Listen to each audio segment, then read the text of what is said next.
জয় গুরু। আমার আমার যারা গুরুজন, অগ্রজগণ, সাধুজন, বৈষ্ণবগণ, সুধীগণ, আমার সতীর্থ এবং সতীর্থগণ, আমার প্রিয় পরমাত্মীয়গণ এবং বিশ্বের সকল প্রাণ, সকল অস্তিত্ব, প্রত্যেকের জন্য সপরিবার, সপরিবেশ, সবান্ধব, দীর্ঘ, নিরোগ, সুস্থ, সুন্দর, সামগ্রিক ইষ্টময় জীবন আমার গুরুদেব শ্রী শ্রী ঠাকুর অনুকূল চন্দ্রের শ্রীপাদ পদ্মে আমি আন্তরিক, অমলিন, অকৃত্রিম, অকপটতার সাথে প্রার্থনার চেষ্টা করি। শুরুতেই স্বীকার করি, কোনো সংকোচ না রেখে, যে বিষয়ে আমি খুব ভালো কথা বলতে পারি না। এটা আমার বিনয় নয়, অনৃত ভাষণ করছি, একদম অকপট কথা বলছি, যে বিষয়ে ঠিক কথা বলতে আমি পারি না। যে সত্যনারায়ণ মণ্ডলী আজকে এখানে একত্রিত হয়েছেন শ্রী শ্রী ঠাকুর অনুকূল চন্দ্রের শ্রীপাদ পদ্মে, তাদের সান্নিধ্যে, তাদের সামীপ্যে আমার বোধ, আমার অভিজ্ঞতা, আমার স্মৃতি, আমি অনেকটা উড়ন্ত মেঘের মতন যা উড়ে উড়ে ভেসে ভেসে যাচ্ছে। যেমন আমার দেবদ্যুতির কথা শুনতে শুনতে মনে হচ্ছিল আমি আমার কথা আপনাদের কাছে শব্দের আলপনার মতন নিবেদন করি। আপনারা মালা যেমন করে গাঁথে সূত্রে মণি গণাইবর মতন আপনারা মালাটা গেঁথে নেবেন। জ্ঞানী কেমন, বিকৃতি কেমন, এ বিষয়ে আমি গত দুদিন আগে একটি অনুষ্ঠানে গিয়েছিলাম। সেখানে একজন আমাকে, একটি গ্রামে, একদমই গ্রামে, গত দুদিন আগে, আজকে 6 তারিখ বোধ হয়, দুদিন আগে 4 তারিখ, একটি গ্রামে গিয়েছিলাম। সেখানে আমাকে একজন বলল যে আমাকে আমার শাশুড়ি মা কবিরাজের কাছে পাঠিয়েছিল আমার একটা অসুখের জন্য। তা কবিরাজ আমাকে যা যা বলল খেতে, শাশুড়ি মা জিজ্ঞেস করলেন যে কি বলেছে কবিরাজ। এখন আপনি বলুন, ভাসুরের নাম, শ্বশুরের নাম, দেওরের নাম, স্বামীর নাম আমাদের পরিবারে কেউ নেয় না, আমরা নেই না। আমাদের পরিবারে ভাসুর, শ্বশুর, দেওর, স্বামী এদের নাম নেই না আমরা। তো আমাকে কবিরাজ যা যা খেতে বলেছে, আমাকে যখন বলছে আমি কি করে বলি বলুন তো। আমি যখন বললাম শাশুড়ি আমাকে কি যাচ্ছে তাই ভাষায় গালিগালাজ করলো। তারপরে ভাগ্যিস আমার স্বামী আমার সঙ্গে ছিল, সে সেটাকে সমাধান করে দিল। আর কি বলবো, বললো যে আমাকে জিজ্ঞেস করলেন শাশুড়ি কি খেতে বলেছে। আমি বললাম ভাসুরের ছাল, ভাসুরের ছাল, শ্বশুরের 2টো আর দেওরের 2 ফোঁটা। আমাকে শাশুড়ি সঙ্গে সঙ্গে যাচ্ছে তাই বলতে লাগলো। ভাগ্যিস আমার স্বামী আমার সঙ্গে ছিলেন। আমার স্বামী বলল যে আরে আমার দাদার নাম তো অর্জুন, অর্জুন গাছের ছাল। আমার বাবার নাম তুলসী, 2টো তুলসী। আর আমার ভাইয়ের নাম মধুসূদন, 2 ফোঁটা মধু। সুতরাং এই যে ব্যাখ্যায় বিভ্রান্তি, এই ব্যাখ্যায় বিভ্রান্তি শুনতে শুনতে আমাদের জ্ঞানী কোথায় গেছে তার বুঝতে কোনো অসুবিধা হয় না।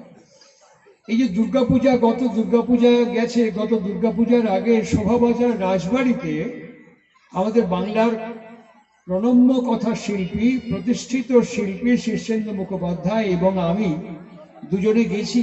পশ্চিমবঙ্গে পুরোহিত সমাজ যারা আছেন তাদের একটি প্রাচ্য বিদ্যা পরিষদ আছে। পুজো কেমন করে করতে হয়, হোম যজ্ঞ কেমন করে করতে হয়, তার একটা প্রশিক্ষণ পর্ব হয় শোভাবাজার রাজবাড়িতে দুর্গাপূজার আগে।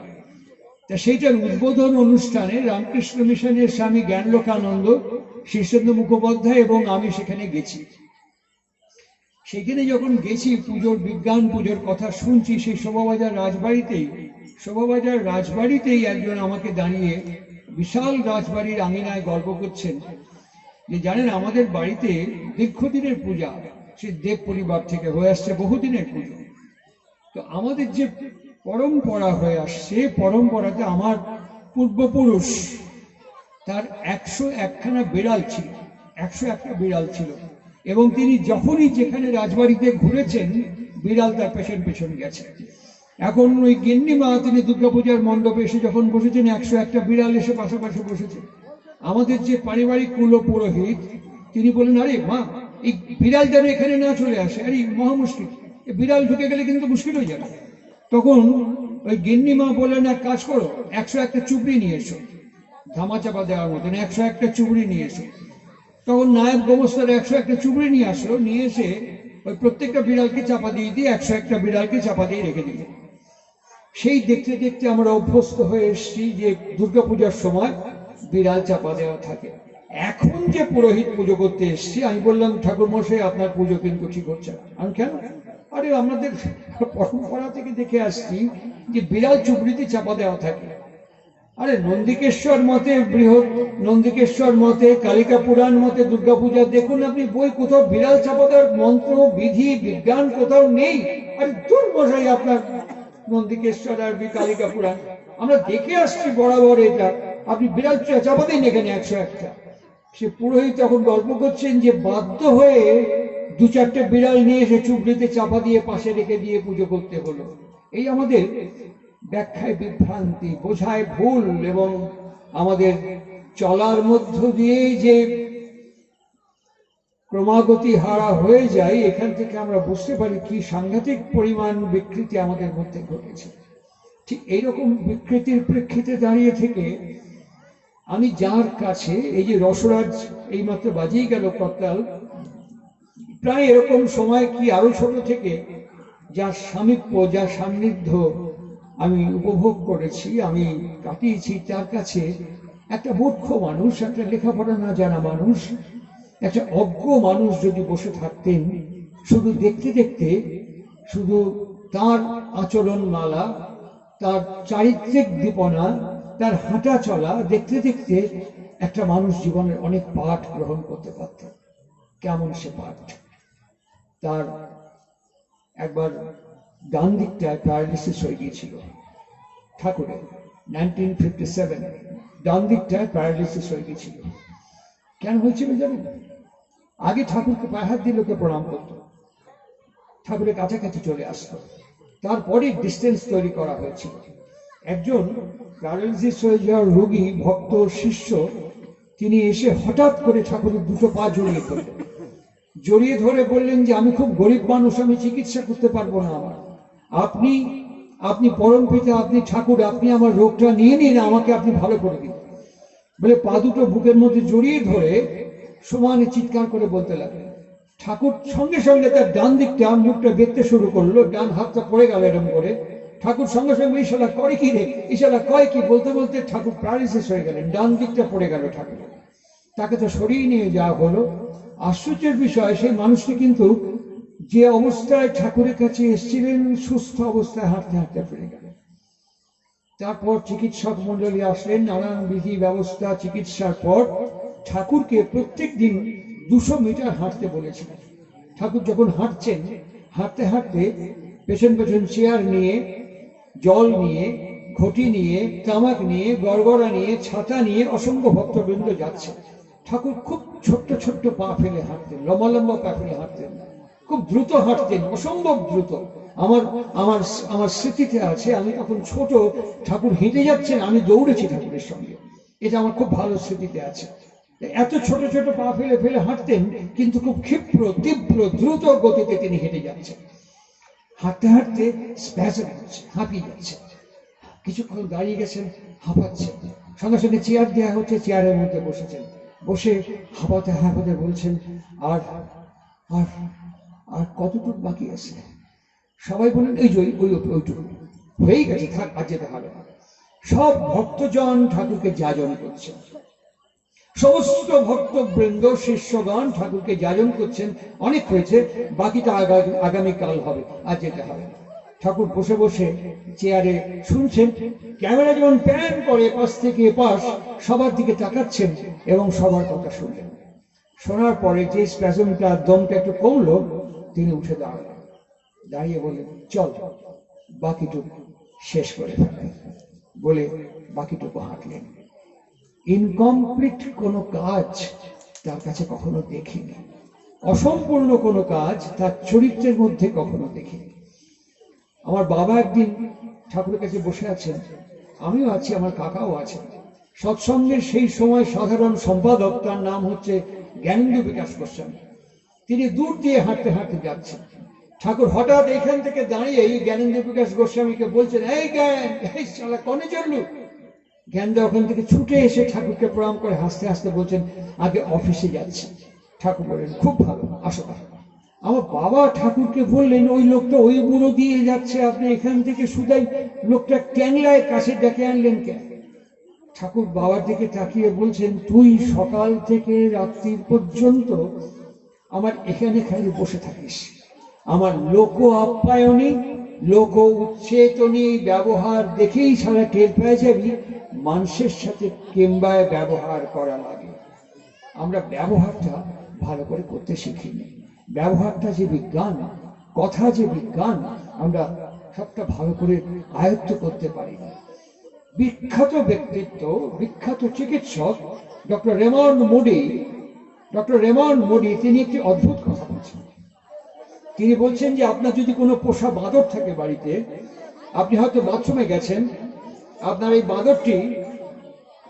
বাঁদরটি ওইখান থেকে লাফিয়ে এসে আপনার কম্পিউটার কিবোর্ডে বসে এলোপাথারি কিবোর্ডে দাবাতে থাকবে। আপনি যখন বাথরুম থেকে ফিরে আসবেন, ফিরে আসার পরে দেখতে পাবেন একটা বেশ কয়েকটা প্রিন্ট বেরিয়ে গেছে, কয়েক দিস্তা প্রিন্ট বেরিয়ে গেছে। আপনি সমস্ত প্রিন্টগুলো দেখবেন, আপনি বুঝতে পারবেন একটা কমপ্লিট সেন্টেন্স আপনি খুঁজে পাবেন। তার মানে কি এই যে পোষা বাঁদরটা কম্পিউটার বিশেষজ্ঞ, ওই পোষা বাঁদরটা সব বিষয় জানে, বোঝে, তাই কি মনে হবে? ঠিক আমাদের জীবনেও আমরা কখনো কখনো কোনো সময় এমন ভালো ভালো কিছু কিছু কাজ করে ফেলি যার কন্টিনিউটি আমরা রাখতে পারি না, যাকে আমরা সঠিক সম্যক বিহিত বিধি প্রকরণ ভাবে আমরা বর্ণনা এবং সঞ্চারণ করতে পারি না। আমরা ফিরব বলপায়ের শ্রী শ্রী ঠাকুর অনুকূল চন্দ্রের শ্রীধাম থেকে, শ্রীক্ষেত্র থেকে, স্বস্তি নিবাস থেকে আমরা খুব অল্প একটু সময়ের জন্য ফিরবো কোথায়? কুরুক্ষেত্রে ফিরবো খুব সামান্য সময়ের জন্য। 18 দিনের যুদ্ধে প্রায় শেষ হয়ে আসছে যুদ্ধ, প্রচন্ড খুব ক্ষয়। পাণ্ডব শিবিরে অর্জুন এবং ভীম স্বয়ং কেশব যদি স্বয়ং জনার্দনকে বলছেন, এইভাবে যদি পিতামহ লোকক্ষয় করতে থাকেন তাহলে পরে আমাদের সৈন্য সংখ্যা ক্রমশ কমে আসছে, আমরা কতক্ষণ যুদ্ধ করতে পারবো? জনার্দন তখন অর্জুনকে বলেন, আগামীকাল এর নিরসন করতে হবে, পিতামহের মৃত্যু অনিবার্য করতে হবে, শিখণ্ডীকে আনতেই হবে সামনে যেভাবেই হোক। আপনারা জানেন যে শকুনি শিখণ্ডীকে নানান ভাবে তাকে পর্যদস্ত করছে, শিখণ্ডীকে কিছুতেই যুদ্ধক্ষেত্রে আসতে দিচ্ছে না এবং তাকে স্ট্যাপ করেছে। নকুল এবং সহদেব অশ্বিনী কুমার দ্বয়ের অদ্ভুত দৈব চিকিৎসা বিদ্যা জানতেন বলে তারা তার চিকিৎসার ব্যবস্থা করছেন পাণ্ডব শিবিরে। অর্জুন পিতামহ ভীষ্মকে ঠেকিয়ে রাখছেন। হঠাৎ শ্রীকৃষ্ণ নেমে গিয়ে তিনি পিতামহ ভীষ্মকে তিনি সম্বোধন করে বলতে শুরু করলেন, আপনি কি ধর্ম করছেন? আপনি কি ধর্ম পালন করছেন? উনি বললেন, হ্যাঁ, এটা আমার ধর্ম। তারপরে যে বর্ণনা করেছেন, আমি সময় নষ্ট করব না, এত কথা বর্ণনা করার প্রয়োজন নেই। উনি সংক্ষেপে বুঝিয়ে দিলেন, আপনার প্রতিজ্ঞাটাই অবিধি পূর্বক প্রতিজ্ঞা। আপনি যে সিংহাসনের রক্ষা করার জন্য যে ব্রত গ্রহণ করেছেন, এই সংকল্পটি অসাংবিধানিক সংকল্প, অশাস্ত্রীয় সংকল্প, অবৈধানিক সম্পর্ক এবং সংকল্প, অধর্মকে প্রশ্রয় দিচ্ছে। একটার পর একটা যুক্তির অবতারণা করে যখন শ্রীকৃষ্ণ তাকে বর্ণনা করলেন, তখন হাত জোর করে বললেন, আমার সমস্ত অজ্ঞতার নিরসন হলো জনার্দন, মৃত্যুই আমার পক্ষে শ্রেয়। কর্ণ, মহারথী কর্ণকে যখন রথের চাকা গেড়ে গেল, তখন তিনি গিয়ে কর্ণকে দাঁড়িয়ে একের পর এক বললেন, আপনি এত বিদ্বান, এত পাণ্ডিত্যপূর্ণ ব্যক্তিত্ব, আপনি একটা কুলো নারী, কুলো বধূকে ভারী রাজসভায় বেশ্যা বলে সম্বোধন করলেন? এটা আপনার ধর্ম, এটা আপনার বিদ্যা, এটা আপনার পুরুষাকার? এইভাবে তিনি একটার পর একটা যুক্তি দিয়ে যখন বর্ণনা করলেন, তখন কর্ণ তার নিজের ত্রুটিকে অনুভব করতে পারল, কিভাবে অধর্মকে প্রশ্রয় দিয়ে এসছে। আমরাও ঠিক এইভাবে প্রত্যেক সময় কালে ধারণ বিজ্ঞান কি বলে, দেবুদ্ধতি খুব সুন্দর বলছিল, তরলের ধর্ম, কঠিনের ধর্ম, বাতাসের ধর্ম, বায়ুর ধর্ম। আমরা আমরা সব ধর্ম বুঝি, কিন্তু জীবন ধারণ ধর্মটাকে আমরা বুঝতে পারি না। জীবন যাপনের ধর্মকে আমরা অনেক সময় অনুভব করতে পারি না। কেন পারি না? আমাদের বৃত্তি আমাদেরকে আচ্ছন্ন করে রাখে, আমাদের ভেতরের প্রবৃত্তি আমাদেরকে আচ্ছন্ন করে রাখে। আর সেই কারণেই আমরা বেশিরভাগ ক্ষেত্রে, বেশিরভাগ সময় ভুল করে ফেলি, ভীষণ ভুল করে ফেলি। আশ্চর্যের ব্যাপার, শ্রী শ্রী ঠাকুর অনুকূল চন্দ্রের কাছে তার অন্যতম বরিষ্ঠ, অন্যতম প্রিয় এক ভক্ত শিষ্য অধ্যাপক পঞ্চানন সরকার। সেই পঞ্চানন সরকার এবং অতুল বোস বলে একজন ছিল। এই অতুল বোস এবং পঞ্চানন সরকার যেমন একটা লিভিং লিজেন্ড আমাদের কাছে, মানে কি জানতেন না, এমনি ফিলসফির অধ্যাপক ছিলেন, কিন্তু কি জানতেন না, আমি 1975 সাল পর্যন্ত ওনার সঙ্গ করেছি। উনি যে কি জানতেন না সেটা ভাবতে গেলে অবাক লাগে। সমস্ত বিষয়, দেবদ্যুতি অঙ্কের কথা বলছিল, পঞ্চানন্দ অঙ্ক করতেন, ঘুমিয়ে ঘুমিয়ে অঙ্ক করে যাচ্ছেন, ওনার পুরো শরীরটা নাক ডাকছে, ঘুমোচ্ছে, পঞ্চানন সরকার অঙ্ক করছে। পঞ্চানন সরকার ওর ছেলে বাবুলদা হিতেশ রঞ্জনের সঙ্গে রাত্রিবেলায় গল্প করছেন, বলছেন যে বাবা ঘুম আসছে না। বলে ঘুমকে অত প্রার্থনা করতে হয় না, দুই বাপ বেটা তাস খেলি, যখন ঘুম আসার অটোমেটিক্যালি ঘুম এসে যাবে। রাত্রিবেলায় বসে ঠাকুরের আশ্রমে দেওঘরে একটা লোহার ঘর করা ছিল, ভাবতে পারেন গরমকালে লোহার ঘর, তার মধ্যে পঞ্চানন সরকারকে ঠাকুর রেখেছিলেন। আনন্দবাজারে দুবেলা খেতেন বাবা আর ছেলে, কোনোদিন ভালো খাবার দাবার ঠাকুর কখনো বলেননি। কি কাঠিন্যের মধ্য দিয়ে সেই পঞ্চানন সরকারকে তিনি মানুষ করেছেন। সেই পঞ্চানন সরকার এবং অতুল বোস একজন ডিএসসি, ডক্টর অফ সায়েন্স, সৎসঙ্গে একজনই ছিলেন। পরবর্তীকালে ডক্টর অরুণাদিত্য মুখোপাধ্যায় হয়েছিলেন। এই যে অতুল বোস, তারও একটা ভ্যানিটি ছিল, ইগো ছিল। পঞ্চানন সরকারেরও প্রচন্ড ইগো ছিল। একদিন কোনো একটা বিষয় নিয়ে দুজনে তর্কাতর্কি লাগতেই অতুল বোসকে পঞ্চানন সরকার আঙুল তুলে বলছেন, জানেন আমার নাম পঞ্চানন। আঙুল তুলেছেন, অতুল বোস আঙুলটাকে এরকম করে নামিয়ে দিয়ে বলছে, দৌড় পরম পিতার দয়, আমি দশাননকে কেয়ার করি না, আপনি তো শালা পঞ্চানন, বলে হেঁটে চলে গেছে। যখনই বলে চলে গেছে, পঞ্চানন সরকার আর কোনো উত্তর দিতে পারেনি। তিনি ঠাকুরের কাছে আসছেন। ঠাকুর বলছেন, আপনার হাঁটা চলা দেখে মনে হচ্ছে খুব আকাম বাঁধাইছেন। বলে, জানেন অতুল বোস আমাকে কথা বললেন যে দশাননকে কেয়ার করি না, আপনি তো পঞ্চানন। ঠাকুর বললেন, মুচকি হেসে বললেন, কথা নাকি খুব খারাপ বলেছে। পঞ্চানন সরকার কোনো উত্তর দিলেন না। বেশ কিছুদিন বাদে আমাদের কি হয়, আপনাকে আমি ধরতে পারলাম না, টাইট করতে পারলাম না, আমি কি করি, তককে থাকি, সুযোগের অপেক্ষা করি, একটা মৌকা পাই, হ্যাক করে ধরবো আপনাকে। ঠিক পঞ্চানন সরকারও এরকম একটা মৌকা পেয়েছে। মৌকা পেয়ে খুব দ্রুত গতিতে হনন করে ছুটছে, দ্রুত গতিতে। কি করবেন না, অতুল বোসকে জব্দ করবেন। হঠাৎ ঠাকুর বসেছিলেন, তিনি লাফ দিয়ে গিয়ে পঞ্চানন সরকারের সামনে দাঁড়ালেন। ও দাদা, চললেন কনে? পঞ্চানন সরকার বলছেন, সেদিন আপনাকে বলেছিলাম না দশাননকে কেয়ার করিনি, আপনি তো পঞ্চানন, আজকে সুযোগ পেয়েছি, আজকে ওকে জব্দ করবো। ঠাকুর মাঝখানে দাঁড়িয়ে বলছেন, কি করবে? জব্দ করবো। তুই এর মানে কি? ব্যাস, পঞ্চানন সরকার এত পণ্ডিত, জব্দ করার সংজ্ঞা কি আমরা তো প্রায় বলে তোকে জব্দ করে ছাড়বো। যখন বলছেন জব্দ করবো, জব্দ করা কি, পঞ্চানন সরকার আর তার সংজ্ঞা ব্যাখ্যা করতে পারছেন না, মানে বলতে পারছেন না, হা করে তাকিয়ে বলছেন, জব্দ জব্দ জব্দ। ঠাকুর হাত ধরে বলছেন, দেখেন শালা যা জানেন না তাই করবে যাচ্ছেন, আসেন আলিগোলবাদে যাবে, আকাম বাদায় ফেলবে, চলে আসেন, যা জানেন না শালা তাই করবে যাচ্ছেন। এইবার হাঁটতে হাঁটতে পঞ্চানন সরকার জিজ্ঞেস করছেন ঠাকুর অনুকূল চন্দ্রকে, আপনি বলুন জব্দ করা মানে কি? ঠাকুর ফট করে থেমে গিয়ে বলছেন, এক্ষুনি সেবা পাওয়া যাবে না, বুঝেছেন, দেখায় দেওয়া লাগবে আপনার, জব্দ করা কাজ হয়, দেখায় দেওয়া লাগবে। বেশ কিছুদিন বাদে আমাদের পাবনায় হিমায়তপুরের ঠিক পাশেই একটা গ্রাম আছে, তার নাম বুধের হাট। ওখানে একজন গ্রামবাসীর বাড়িতে তার ছেলে রাত্রির থেকে বমি এবং পায়খানা হচ্ছে। রাত্রির থেকে শুরু হয়েছে, ভোরবেলায় ছুটতে ছুটতে ঠাকুরের কাছে এসছে। ঠাকুরের কাছে এসেই বলছেন, ঠাকুর ভাই আমি জানি তুমি ছাড়া বাঁচাবার আর সারা কেউ নাই, তুমি বাঁচাও আমার ছাওয়ালে, বমি আর পায়খানা শুরু হয়েছে। ঠাকুর বলছেন যে হতভাগা বেহুদ্দে ডাকাত করে কার রাত্রির থেকে হাগা পায়খানা হাগা বমি হচ্ছে, তুমি সেটা এখন আইছো আমার খাওয়ার জন্য, তোমাকে লাথায় ঠিক করে দেওয়া চাই, এরকম গালাগাল করছেন। আর একই সঙ্গে ভবানীচরণ সাহা যে সৎসঙ্গের ফিলন্থ্রপির ক্যাশিয়ার, ওকে বলছেন যা তহবিলে আছে টাকা পয়সার ব্যবস্থা কর। ভূপেশ গুহ বলেছিলেন সৎসঙ্গের একটাই মাত্র গাড়ি, ভক্সাল গাড়ি, বলছেন গাড়িটা ঠিক করে নিয়ে আয় এক্ষুনি, ওর বাড়িতে এখনই ফোন কর পাবনায় সিভিল সার্জনকে। এইরকম অ্যারেঞ্জমেন্ট করছেন, যদি না হয় তাহলে অন্য কোনো জায়গায় ঢাকা পাঠাবার ব্যবস্থা করতে হবে। সমস্ত অ্যারেঞ্জমেন্ট করছেন ঠাকুর, আর দুয়ারে গালাগাল করতে করতেই দেখছেন পঞ্চানন্দা হাঁটতে হাঁটতে আসছে। যখন পঞ্চানন্দা হাঁটতে হাঁটতে আসছেন দেখেছেন তিনি গালাগালের মাত্রাটা আরো বাড়িয়ে দিয়েছেন। শালা লাথি মারা উচিত, কিল মারা উচিত, গালিগালাজ করছেন।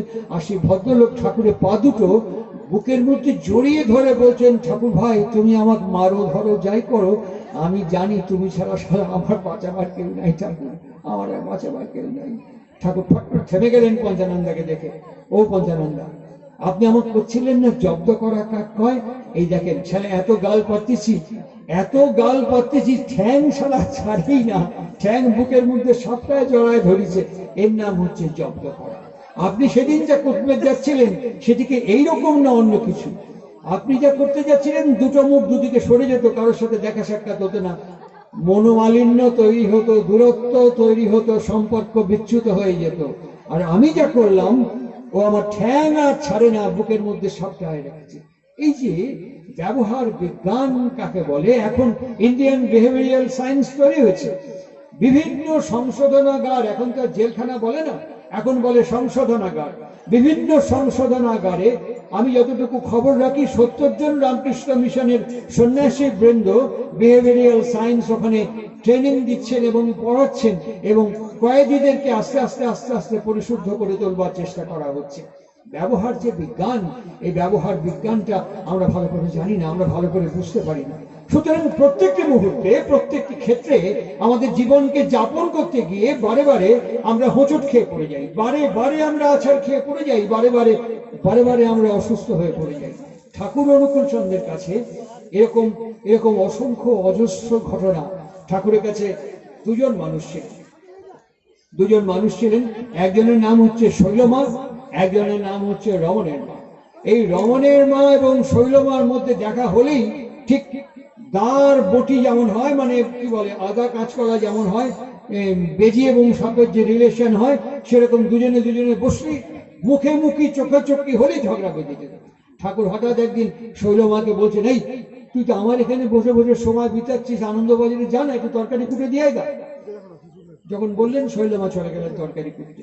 বোধহয় আধ ঘন্টা পার হয়ে গেছে, রমণের মা ঠাকুরের কাছে এসছেন। ঠাকুর সঙ্গে সঙ্গে রমণের মাকে বলছেন, তুই একটু জানা আনন্দবাজারে তরকারি কুটে দিয়ে গেল। আগেই শৈলমা গেছে আর পরে রমণের মা গেছে। রমণের মা যখন গেছেন শৈলমা তরকারি কুটছে, দেখি আর বটি ছাড়বে না, সে তরকারি কাটছে। শৈলমাকে তরকারি কাটতে দেখে রমণের মা বলছে, যাই ঠাকুর আমাকে পাঠাইছে, বটিটা আমাকে দিয়ে আমি একটু তরকারি কুটবো। বলছে, ঠাকুর আমাকে তোর আধ ঘন্টা আগে পাঠাইছে, তো আমাকে কাটতে বলেছে। এই একটা দুটো আরো অনেক বটি আছে, কিন্তু একটা দুটো কথা থেকে তোল ঝগড়া। শৈলমা বটি হাতে করে ঠাকুরের কাছে এসছে, রমণের মা পেছন পেছন এসছে। আসার পরেই ঠাকুরকে বলছেন, আপনি আমার তরকারি কাটতে আগে বলেন না। ঠাকুর ঘাট কাট করেন। শৈলমা যখন বললেন, রমণের মা বলছে, আপনি আমার তরকারি কাটতে আনন্দবাজারে পাঠাননি। ঠাকুর এদিকেও ঘাট কাট করলেন। আর আমি গিয়ে বটি চাইছি, ওরা বটি দিচ্ছে না। কি আলান ফালান গালিগালাজ শুরু করেছে, যা তা কথা কওয়া শুরু করেছে। এখন কন আমি কি করব? ঠাকুর করছে যে শৈলমাকে বলছেন, তুই যে এতক্ষণ থেকে আনন্দবাজারে বসে বসে তরকারি কাটতেছিলি, তো কি এর মধ্যে কেউ একবার যায় বলিছে? শৈলমা, তুমি অনেকক্ষণ ধরে তরকারি কাটতেছ, আধ ঘন্টা হয়ে গেছে, একটু জিরায় নাও, আমাকে একটু দাও, আমি একটু কেটে দিই, আবার তুমি কাটো, বলিছে? হ্যাঁ, আপনি কি সেই সৎসঙ্গ বানাইছেন? সেরকম লোক এখানে কনে? একটা লোকও সেখানে নেই। দেখো দেখিনি আশালাই রমণের মা ফালপারে যায়, গিয়ে পড়ে তোর কাছ থেকে বটি কেড়ে নিয়ে তরকারি কাটবে আর তো আধ ঘন্টা বিশ্রাম দেবে। তুই বিশ্রাম দেওয়া দেখলি না, তুই ওর উপরে রাগ করা শুরু করে দিবি। হ্যাঁ, এই দেখেন তো আপনি যে করছেন, এরকম করে যদি কথা কত, শৈলমা বলছেন যদি এরকম করে রমণের কথা কত, তাহলে আমার রাগই হতো না। সঙ্গে সঙ্গে ঠাকুর বলতেন করবি কি কর, জন্মের সময় ওর মুখের মধ্যে মধুর পরিবর্তে নিমের রস ঢেলে দিছিল। শালা কথা কয় আর পেতো পেতো কথা বাড়ায়, পেতো শরীরের পক্ষে প্রয়োজন। ঠাকুর অদ্ভুত একটি বাণী দিয়ে বলছেন, চটা দেখলেই মিষ্টি বলো, চটা দেখলেই মিষ্টি বলো, হৃদ্য দীপন স্বরে। এই ব্যবহার চটা লোকের উপকারী করে। এটা শুধু বাণী নয়, এটা প্রয়োগ করে দেখতে হবে। আমি করেছি প্রয়োগ। একটা বাস্তব, যে শ্রীমন্ত এখানে বসে আছে, ওর বাড়িতে আমি, উলুবেড়িয়াতে ওর বাড়ি, বাগুয়াটি থেকে আমি একটা ব্যাগ নিয়ে ওর বাড়িতে যাব। ওরে বাবা, সে মানে বাসে উঠবো কি ট্রিমেন্ডাস ভিড় একেবারে বাসে, সে কোনো বাসে উঠতে পারছি না, দাঁড়িয়ে আছি ব্যাগটা কাঁধে করে। হঠাৎ একটা বাস আসছে, ওই গাদিয়ারা বারাসাত না কি একটা বাস আছে। গাদিয়ারা কোথায় তাও আমি চিনি না। ওটা আমি জিজ্ঞেস করলাম এদিকে হাওড়া যাবে, বললে হ্যাঁ। উঠতে পারার মতন অবস্থা হয়েছে, উঠতে পারার মতন, আমি উঠে গেছি। কন্ডাক্টর আমাকে দেখে একটু দয়া করে বসবো, যে আপনি ওখানটা বসুন, ওই যে ইঞ্জিনটা থাকে ওর উপর একটা গদি দেওয়া আছে, বলে ওখানটা বসুন। আমি ওখানে বসেছি, ব্যাগটা খুলে নিই, বলছি ব্যাগটা সামনে দিয়ে দিই, ব্যাগটা সামনে দিয়ে দিয়েছি। আমি চুপ করে বসে আছি। ট্রেমেন্ডাস ভিড় আস্তে আস্তে বাড়ছে, ভিড় বাড়ছে। ঠিক বড়বাজারের কাছে, বড়বাজার থানার কাছে একটা লোক উঠলো, এইসার মোটা লোক, উঠে এরকম করে সামনের সিটে এরকম করে দাঁড়িয়ে আছে। আর তারপরেই পগিয়াপট্টি স্টপেজে ওখান থেকে একটা বেঁচে লোক উঠলো, উঠে এই মোটা লোকটা লম্বা লোকটার বগলের তল দিয়ে গিয়ে সিটের সামনে গিয়ে দাঁড়ালো। এবার একটা লোক তার পরের স্টপেজে স্ট্যান্ডার্ডে অ্যাপ্রোচে গিয়ে ওই লোকটা নেমে গেল, বেঁচে লোকটা টুক করে বসে পড়ল। যেই বসে পড়েছে, এই মোটা লোকটা সঙ্গে সঙ্গে বলছে, বসলেন কেন? তুমুল ঝগড়া, দুজনের মধ্যে তুমুল কীর্তন বেঁধেছে। আমি ইঞ্জিনের উপর বসে বসে কীর্তন শুনতে শুনতে ফট করে ঠাকুরের কথা মনে পড়লো, চটা দেখলেই মিষ্টি বলো, হৃদ্য দীপন সুরে। আমি মোটা লোকের পাছাতে এরকম করে একটা বাড়ি দিয়েছি, এরকম ঠিক তাকিয়েছে। কি? আমি বললাম আপনি এখানটা বসুন। সেই জায়গাটা দেখলে এইটুকু জায়গা, এটা এত বড় যে ওইটুকু জায়গায় ওটা আঁটবে না। সে তখন ওইটা দেখে বলো ওখানে আমি আঁটবো? আমি বললাম আমি দাঁড়াবো, আমি তো বাগুয়াটি থেকে বসে আসছি, আমি দাঁড়াবো, আপনি এখানে বসুন। যেই বললাম, ভদ্রলোকের রাগটা আস্তে আস্তে আস্তে আস্তে আস্তে আস্তে, যেমন ব্লাড প্রেশারের প্যারামিটার কমে আসে, ওরকম প্যারাটা আস্তে আস্তে আস্তে আস্তে নেমে গিয়ে বলছে, না না বসুন বসুন। আমাদের দুজনের কথা শুনে বেঁচে লোকটা বসেছিল, আচ্ছা বাবা আপনি বসুন, আমি দাঁড়াচ্ছি। তখন সেই লোকটাকে বললো, আরে বসুন, বসেই যখন পড়েছেন বসুন। এইবার আমি বললাম, দাদা আপনি আমাকেও দান করলেন, ওকেও দান করলেন, রাগ করলেন কেন? আপনি আমাকেও বসতে বললেন, তাকেও বসতে বললেন, মাঝখানে রাগ করলেন কেন? ভদ্রলোক হাঁ করে আমার মুখের দিকে তাকিয়ে আছেন। এই কথাটি রবীন্দ্রনাথ বলেছেন। কি বলেছেন জানেন?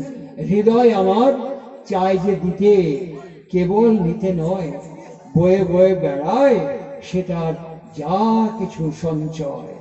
এই মায়েরা যারা আমার কথা শুনছেন, যদি কোনো রান্না বাড়িতে ভালো করে ফেলেন, যদি কেউ বাড়ির লোকজন খেতে খেতে বলে ফ্যান্টাস্টিক হয়েছে, আপনার জন্য যেটুকু আছে ভালো লেগেছে সেটাও ঢেলে দিয়ে দেবেন।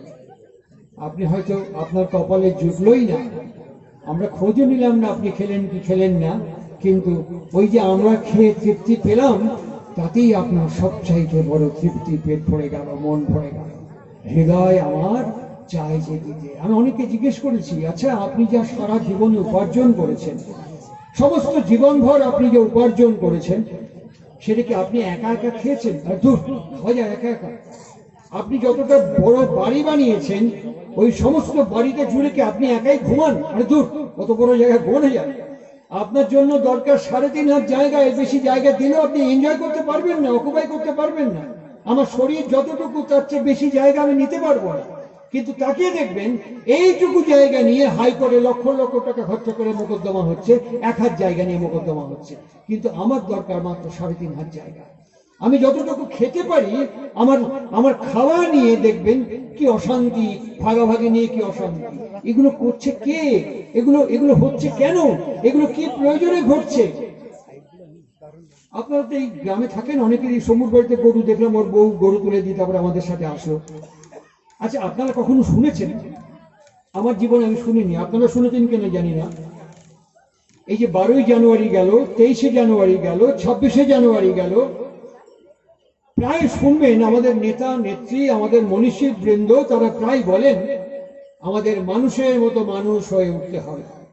প্রায় এই আহ্বানটা শুনি, প্রায় বিবেকানন্দের আদর্শে মানুষ হতে হবে, এসব প্রায় শুনি, আপনারাও শুনেছেন। আচ্ছা, কখনো আপনারা কি আপনাদের বাড়িতে যারা গরু পুষছেন, কুকুর পুষছেন, হাঁস মুরগি ছাগল পুষছেন, কোনোদিন গোয়ালে গিয়ে বলেছেন গরু তোমাকে গরুর মতো গরু হতে হবে, ছাগল তোমাকে ছাগলের মতো ছাগল হতে হবে, কুকুর তোমাকে কুকুরের মতো কুকুর হতে হবে? কোনোদিন শুনেছেন? আমি কোনোদিন শুনিনি। কেউ বলেছে বলে কোনোদিন শুনিনি মুরগি তোমাকে মুরগির মতো মুরগি হতে হবে। হ্যাঁ, আমি শুনেছি একটা মুরগি এসছে, যখন নার্সিংহোমে কেউ ঢুকছে তখন বলে একটা মুরগি এসছে, এটা আমি শুনেছি।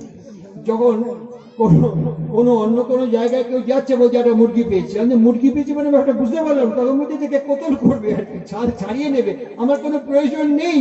1 লাখ লহমা টেস্ট করতে করতে করতে করতে পকেট ফাঁকা করে দিয়ে 70 করে ছেড়ে দেবে। সে এইরকম মুরগি শুনেছি, কিন্তু মুরগির মতো মুরগি হতে হবে কখনো শুনিনি।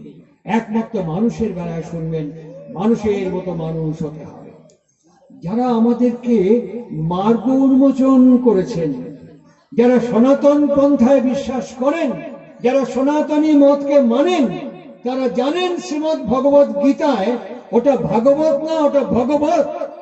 সে ভগবান নিজে উচ্চারণ করছেন, শ্রীমুখে উচ্চারণ করছেন, আর সে ভগবান উচ্চারণ করে বলছেন 16 অধ্যায় দৈবাসুর সম্পদ বিভাগ যোগা, এর মধ্যে তিনি উচ্চারণ করে বলছেন তোমার মধ্যে দুটো গুণ দিয়ে ঈশ্বর তোমাকে পৃথিবীতে পাঠিয়েছে, তোমার মধ্যে দুটো গুণ দিয়ে ঈশ্বর তোমাকে পাঠিয়েছে।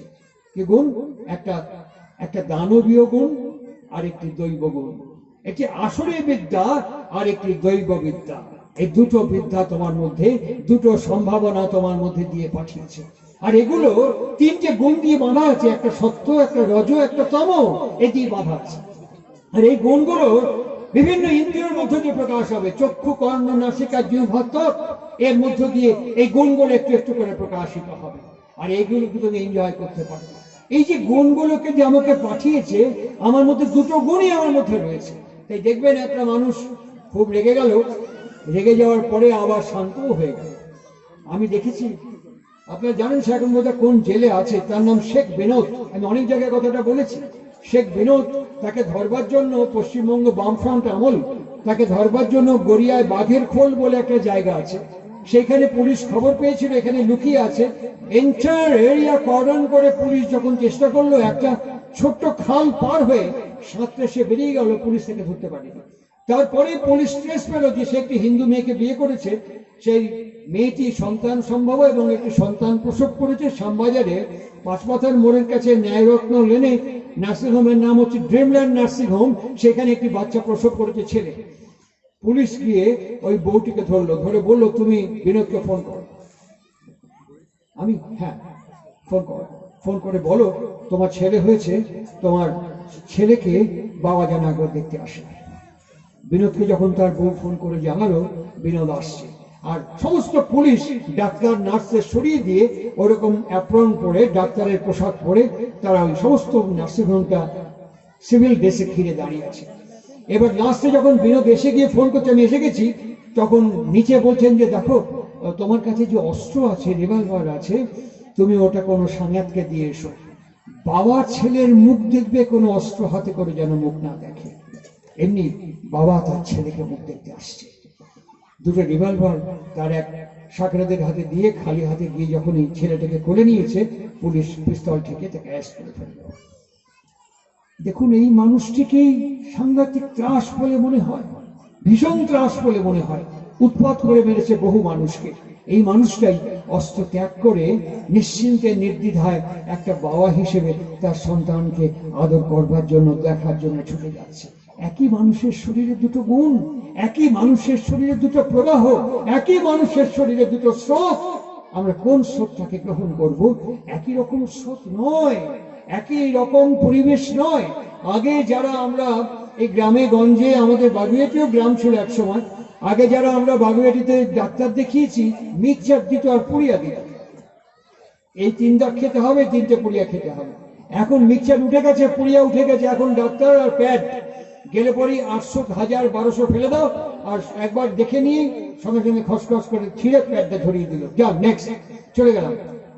দোকানে গিয়ে দেখালাম, ওষুধ ডেলিভারি দিয়ে দিল। এখন আর মিক্সচার পুড়িয়ে আনে।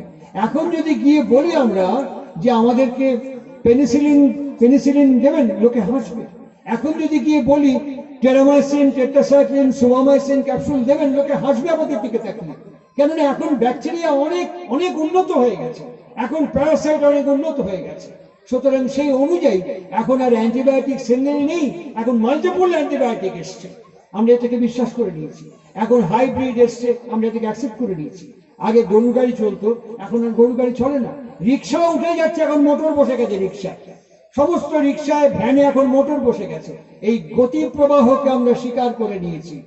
মানুষের জীবনের ক্ষেত্রে এসে যে ইভলিউশনটা হয়েছে, আর্থিক evolution, ecological evolution, environmental evolution, এই সমস্ত ইভলিউশনকে আমরা অ্যাপ্রিসিয়েট করেছি, কিন্তু মানুষের জীবনের যে ইভলিউশন, একে আমরা অ্যাকসেপ্ট এবং অ্যাপ্রিসিয়েট করতে পারিনি। আমরা সেখানে বলেছি, আরে রাখুন তো মশাই ধর্মকর্মের কথা, সে ফালতু কথা রেখে দিন তো মশাই, ভালোবেসেছি, প্রেম করেছি, বিয়ে করবো, অসুবিধা কি আছে, করুন, কোনো অসুবিধা নেই, করুন, নিশ্চিন্ত বিয়ে করুন, কোনো অসুবিধা নেই। আপনারা জানেন যে ছেলের কিডনি খারাপ হয়েছে, বাবা তার কিডনি ছেলেকে দান করবে, ডাক্তার বলছে আপনার ম্যাচ করছে না। স্বামীকে তার স্ত্রী ব্লাড দেবে, বলছে না আপনার ব্লাড আপনার ম্যাচ করছে না। স্ত্রীকে স্বামী ব্লাড দেবে, বলছে না ম্যাচ করছে না। একটা চোখের কর্নিয়া তার বউকে দেবে, বলছে না আপনারটা ম্যাচ করছে না। এগুলো আমরা মেনে নিয়েছি। এখানে আমরা বেশ করেছি, প্রেম করেছি, প্রেম করেই বিয়ে করেছি, কিন্তু আমার প্রেম ওর প্রেমকে স্পর্শ করছে না, আমার কর্নিয়া ওর কর্নিয়া যাচ্ছে না, আমার ব্লাড ওর ব্লাড অ্যাকসেপ্ট করছে না, আমার কিডনি ওর কিডনিকে অ্যাকসেপ্ট করছে না। একে প্রেম বলে না, একে প্রেম বলে না। ভুল ব্যাখ্যা করছি, ভুল ব্যাখ্যা করছি। একবার প্রেম করার পর মুহূর্তের মধ্যে গিয়ে আমাদের বিচ্ছেদ ঘটে যাচ্ছে, একে প্রেম বলে না, কাম বলে, কাম। এই যে আজকে পাঠ করা হলো, একে কাম বলে। সুতরাং ঠাকুর অনুকূল চন্দ্রের প্রাসঙ্গিকতা, ঠাকুর অনুকূল চন্দ্রের তাৎপর্য, ঠাকুর অনুকূল চন্দ্রের প্রয়োজনীয়তা এখন কতখানি আমাদের বলতে হবে না। পাশ্চাত্য দর্শনে, পাশ্চাত্য অনুসন্ধানকারী, পাশ্চাত্য গবেষণাকারী, পাশ্চাত্য বিজ্ঞানী ডক্টর মাইকেল সাবাম, তিনি আমাদের কাছে উন্মোচন করছেন। কি বলছেন জানেন? খুব মন দিয়ে শুনবেন। আমাদের ঠাকুর বারবার যে বলছেন, বারে বারে যে আমাদেরকে শেখাচ্ছেন যে মেয়েদের শুদ্ধতার প্রয়োজন কেন, একটা মেয়ের এত শুদ্ধতার প্রয়োজন কেন, একটা নারীকে ছোট্টবেলা থেকে আমরা এত কঠোর অনুশাসনের মধ্যে রাখি কেন, এত কঠিন অবস্থার মধ্যে দিয়ে আমাদের মেয়েদেরকে রক্ষণাবেক্ষণ করি কেন। ঠাকুর বাণী দিয়ে বলছেন, কুমারী একটু বড় হলেই পুরুষ ছুতে নেই। এইরকম করে বাণীটা পুরো আছে, লক্ষণটা ভালো বলতে পারবেন, আমি যত বাণী মুখস্থ নেই আমার। সুতরাং এই যে কুমারী অবস্থা থেকে একটি নারীর রক্ষণাবেক্ষণের প্রয়োজন। নারী হতেই জন্মে জাতি। একটা মাটিকে যখন আপনারা চাষ করতে যান, যখন একটা মাটিকে আপনারা ফসল ফলাতে যান, যখন একটা মাটিকে আপনারা উর্বর করতে যান, কিভাবে আপনারা তাকে রক্ষণাবেক্ষণ করেন? ঠিক শ্রী শ্রী ঠাকুর অনুকূল চন্দ্রের কাছে শুনেছি, শিখেছি, মাটি, ম্যাটার, মাদার একই পঙ্ক্তিভুক্ত। মাটি, ম্যাটার, মাদার একই পঙ্ক্তিভুক্ত, সব পরিমাপন করতে পারে। আমার একটা অদ্ভুত স্মৃতি এই মুহূর্তে মনে পড়ল। আমাদের আমেরিকান গুরু ভ্রাতা রেয়াচার হাউজারম্যান জুনিয়র আমাদের আমেরিকান নিউ ইয়র্কে 8 নম্বর কিউ গার্ডেন লেনে একটা সৎসঙ্গের সেন্টার আছে। 8 নম্বর কিউ গার্ডেন লেন, নিউ ইয়র্কে, আমেরিকাতে একটা সেন্টার আছে। সেখানে হাউজারম্যান একদিন বসে আছে। হঠাৎ একটি সাদা চামড়ার ফর্সা চামড়ার দুজন সাহেব এবং মেয়ে, স্বামী স্ত্রী, ওরা এসছে। ওদের যে সদ্যজাত শিশু, বাচ্চা, একদম বাচ্চা, সে বাচ্চাটা একদম ব্ল্যাকিশ, একদম নিগ্রো, মাথা চুলগুলো কোঁকড়ানো, একদম নিগ্রো ব্ল্যাকিশ একটা বাচ্চা এসছে। এই বাচ্চাটিকে জন্মাতে দেখে স্বামী তার স্ত্রীকে সন্দেহ করছে, বলছে তোমার চরিত্র খারাপ। সে তাকে বারবার বোঝাচ্ছে, না আমার চরিত্র খারাপ নয়, আমি কোনো বিচারিতা করিনি, ব্যভিচার কিছু করিনি, অনেক বুঝিয়েছি কিন্তু হয়নি। এবার ওখানে ওই সৎসঙ্গের নাম শুনে ওরা দুজনেই ঠিক করে যেখানে একবার যাই হাউজারম্যানের কাছে। হাউজারম্যান তখন বললো, আচ্ছা একটা কথা তোমরা বলো তো, বিয়ের পর থেকে আমাকে ডিটেল সমস্ত ডিটেলসে বলো। ওরা বললো আমরা গিয়েছিলাম নায়াগ্রা দেখতে, নায়াগ্রা ফলস দেখার জন্য। নায়াগ্রা ফলস যখন দেখতে গেছি, আমরা একটা ভিউ পয়েন্টে দাঁড়িয়ে দেখছি, একটু দূরে ওই ভদ্রমহিলা বলছেন একটু দূরে একটা নিগ্রো একটা স্যান্ডো গেঞ্জি এবং একটা বারমুডা প্যান্ট পরে দাঁড়িয়ে আছে, এবং সে হাতটা তুলে এরকম করে আড়মোড়া ভাঙছে। তার ওই যে হাত তোলার বাইসেপ, ট্রাইসেপ, শোল্ডার, এটা দেখার সঙ্গে সঙ্গে আমার মনে হয়েছে ওফ কি ফ্যান্টাস্টিক ফিগার। ব্যাস এইটুকু আমার খালি মনে হয়েছে, ওফ কি ফ্যান্টাস্টিক ফিগার, কি সুন্দর চেহারা, ব্যাস এইটুকু মনে হয়েছিল। তখন হজরতম্যান বলছে যে এইটা ক্লট করে গিয়েছিল ব্রেনের মধ্যে, এটা ক্লট করে গিয়েছিল। তাই যখন সন্তান জন্মগ্রহণ করেছে তখন ওই ইমপ্রেশনটা কাজ করেছে। আমরা যখন বাড়িতে ঢুকলাম, ঢুকে ধরুন আমি রাত্রিবেলায় বাড়িতে ঢুকলাম, ঢুকে আমার বউ তখন তো টিভি দেখছে, টিভি দেখতে দেখতে আমার একটু রাত্রি হয়েছে, ঢুকে বললাম একটু চা হবে? কিচ্ছু বললাম না, খালি এরকম করলো, আর কিচ্ছু, পিচ করে শব্দ করলো, আর কিচ্ছু। তারপরেই হেঁটে এসে ঠাস করে টেবিলের উপর ডাবি দেবে না, গেল কি সুন্দর কথা দেবে, আমি গেলে চলে গেলাম। এই যে প্লট করে গেল। গত দুদিন আগে বেহালাতে আমার সাথে এর আগে এখানে এসছে মাইকেল ঘোষ, ঠিক তার পাশেই লক্ষ্মীদি বলে একজন 81 বছরের মা আছেন আমাদের। হঠাৎ তার ব্রেনে ব্লাড ক্লট করে সেরেব্রাল থ্রম্বোসিস হয়েছে, পেয়ারলেস অপারেশন হয়েছে, আজকে রাত্রি 9টার পরে রিপোর্ট দেবে। বলেছি ইমিডিয়েট অপারেশন করতে হবে, ব্লাডটা ক্লট করে গেছে। ঠিক এই যেমন ব্লাডটা ক্লট করে গিয়ে একটা সাইড প্যারালাইসিস হয়ে গেল, ঠিক একইভাবে একটি মেয়ের চিন্তা ভাবনা, কর্ম, মনন, স্মরণ সমস্ত কিছুর মধ্যে যখনই ক্লট করে গেল, যখন আমার কাছ থেকে সন্তান গ্রহণ করছে, ধারণ করছে, পরিমাপন করছে, ওই খুঁতটাও সে সঙ্গে সঙ্গে নিয়ে নেবে। কিন্তু নারীর নীতি বইয়ের মধ্যে ঠাকুর বলেছেন যে সন্তান যখন তুমি গ্রহণ করবে তখন ওই তোমার মনের যে খুঁত, সেই খুঁতটাও কিন্তু আস্তে আস্তে সন্তানের মধ্যে গিয়ে ইম্পার্টেড হয়ে যাবে, সঞ্চারিত হয়ে যাবে। আমরা এটা বুঝিনি। এখনকার যারা জেনেটিক ইঞ্জিনিয়ার, এখনকার যারা বায়োটেকনোলজিস্ট, তারা একটু একটু করে ব্যাপারটাকে বুঝতে পারছে, একটু একটু করে বুঝতে পারছে।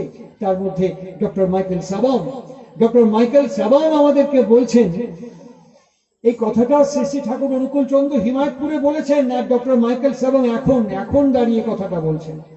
তিনি বলছেন যে আমাকে যদি কেউ খুন করতে আসে ছুরি দিয়ে, চাকু দিয়ে, ভোজালি দিয়ে, আমি কি বলবো নেন আমাকে খুন করো, আসুন, এ কি আমি বলবো? কখনোই বলবো না।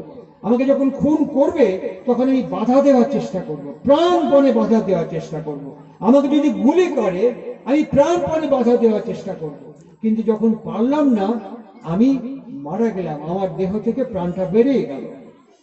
এই যে দেহ থেকে প্রাণটা বেরিয়ে গেল খুব আনন্দে, উৎসাহে, তৃপ্তি নিয়ে বেরিয়ে গেল, না ক্ষোভ, ঘৃণা, বিদ্বেষ, রাগ, প্রতিশোধ, স্পৃহা নিয়ে শরীর থেকে বেরিয়ে গেল। ঠাকুর অনুকূল চন্দ্রের সবচাইতে বড় অবদান এই সময়কালে দাঁড়িয়ে বিবাহের সংস্কার। ঠাকুর অনুকূল চন্দ্রের সবচাইতে বড় অবদান এই সময় দাঁড়িয়ে বিবাহের সংস্কার।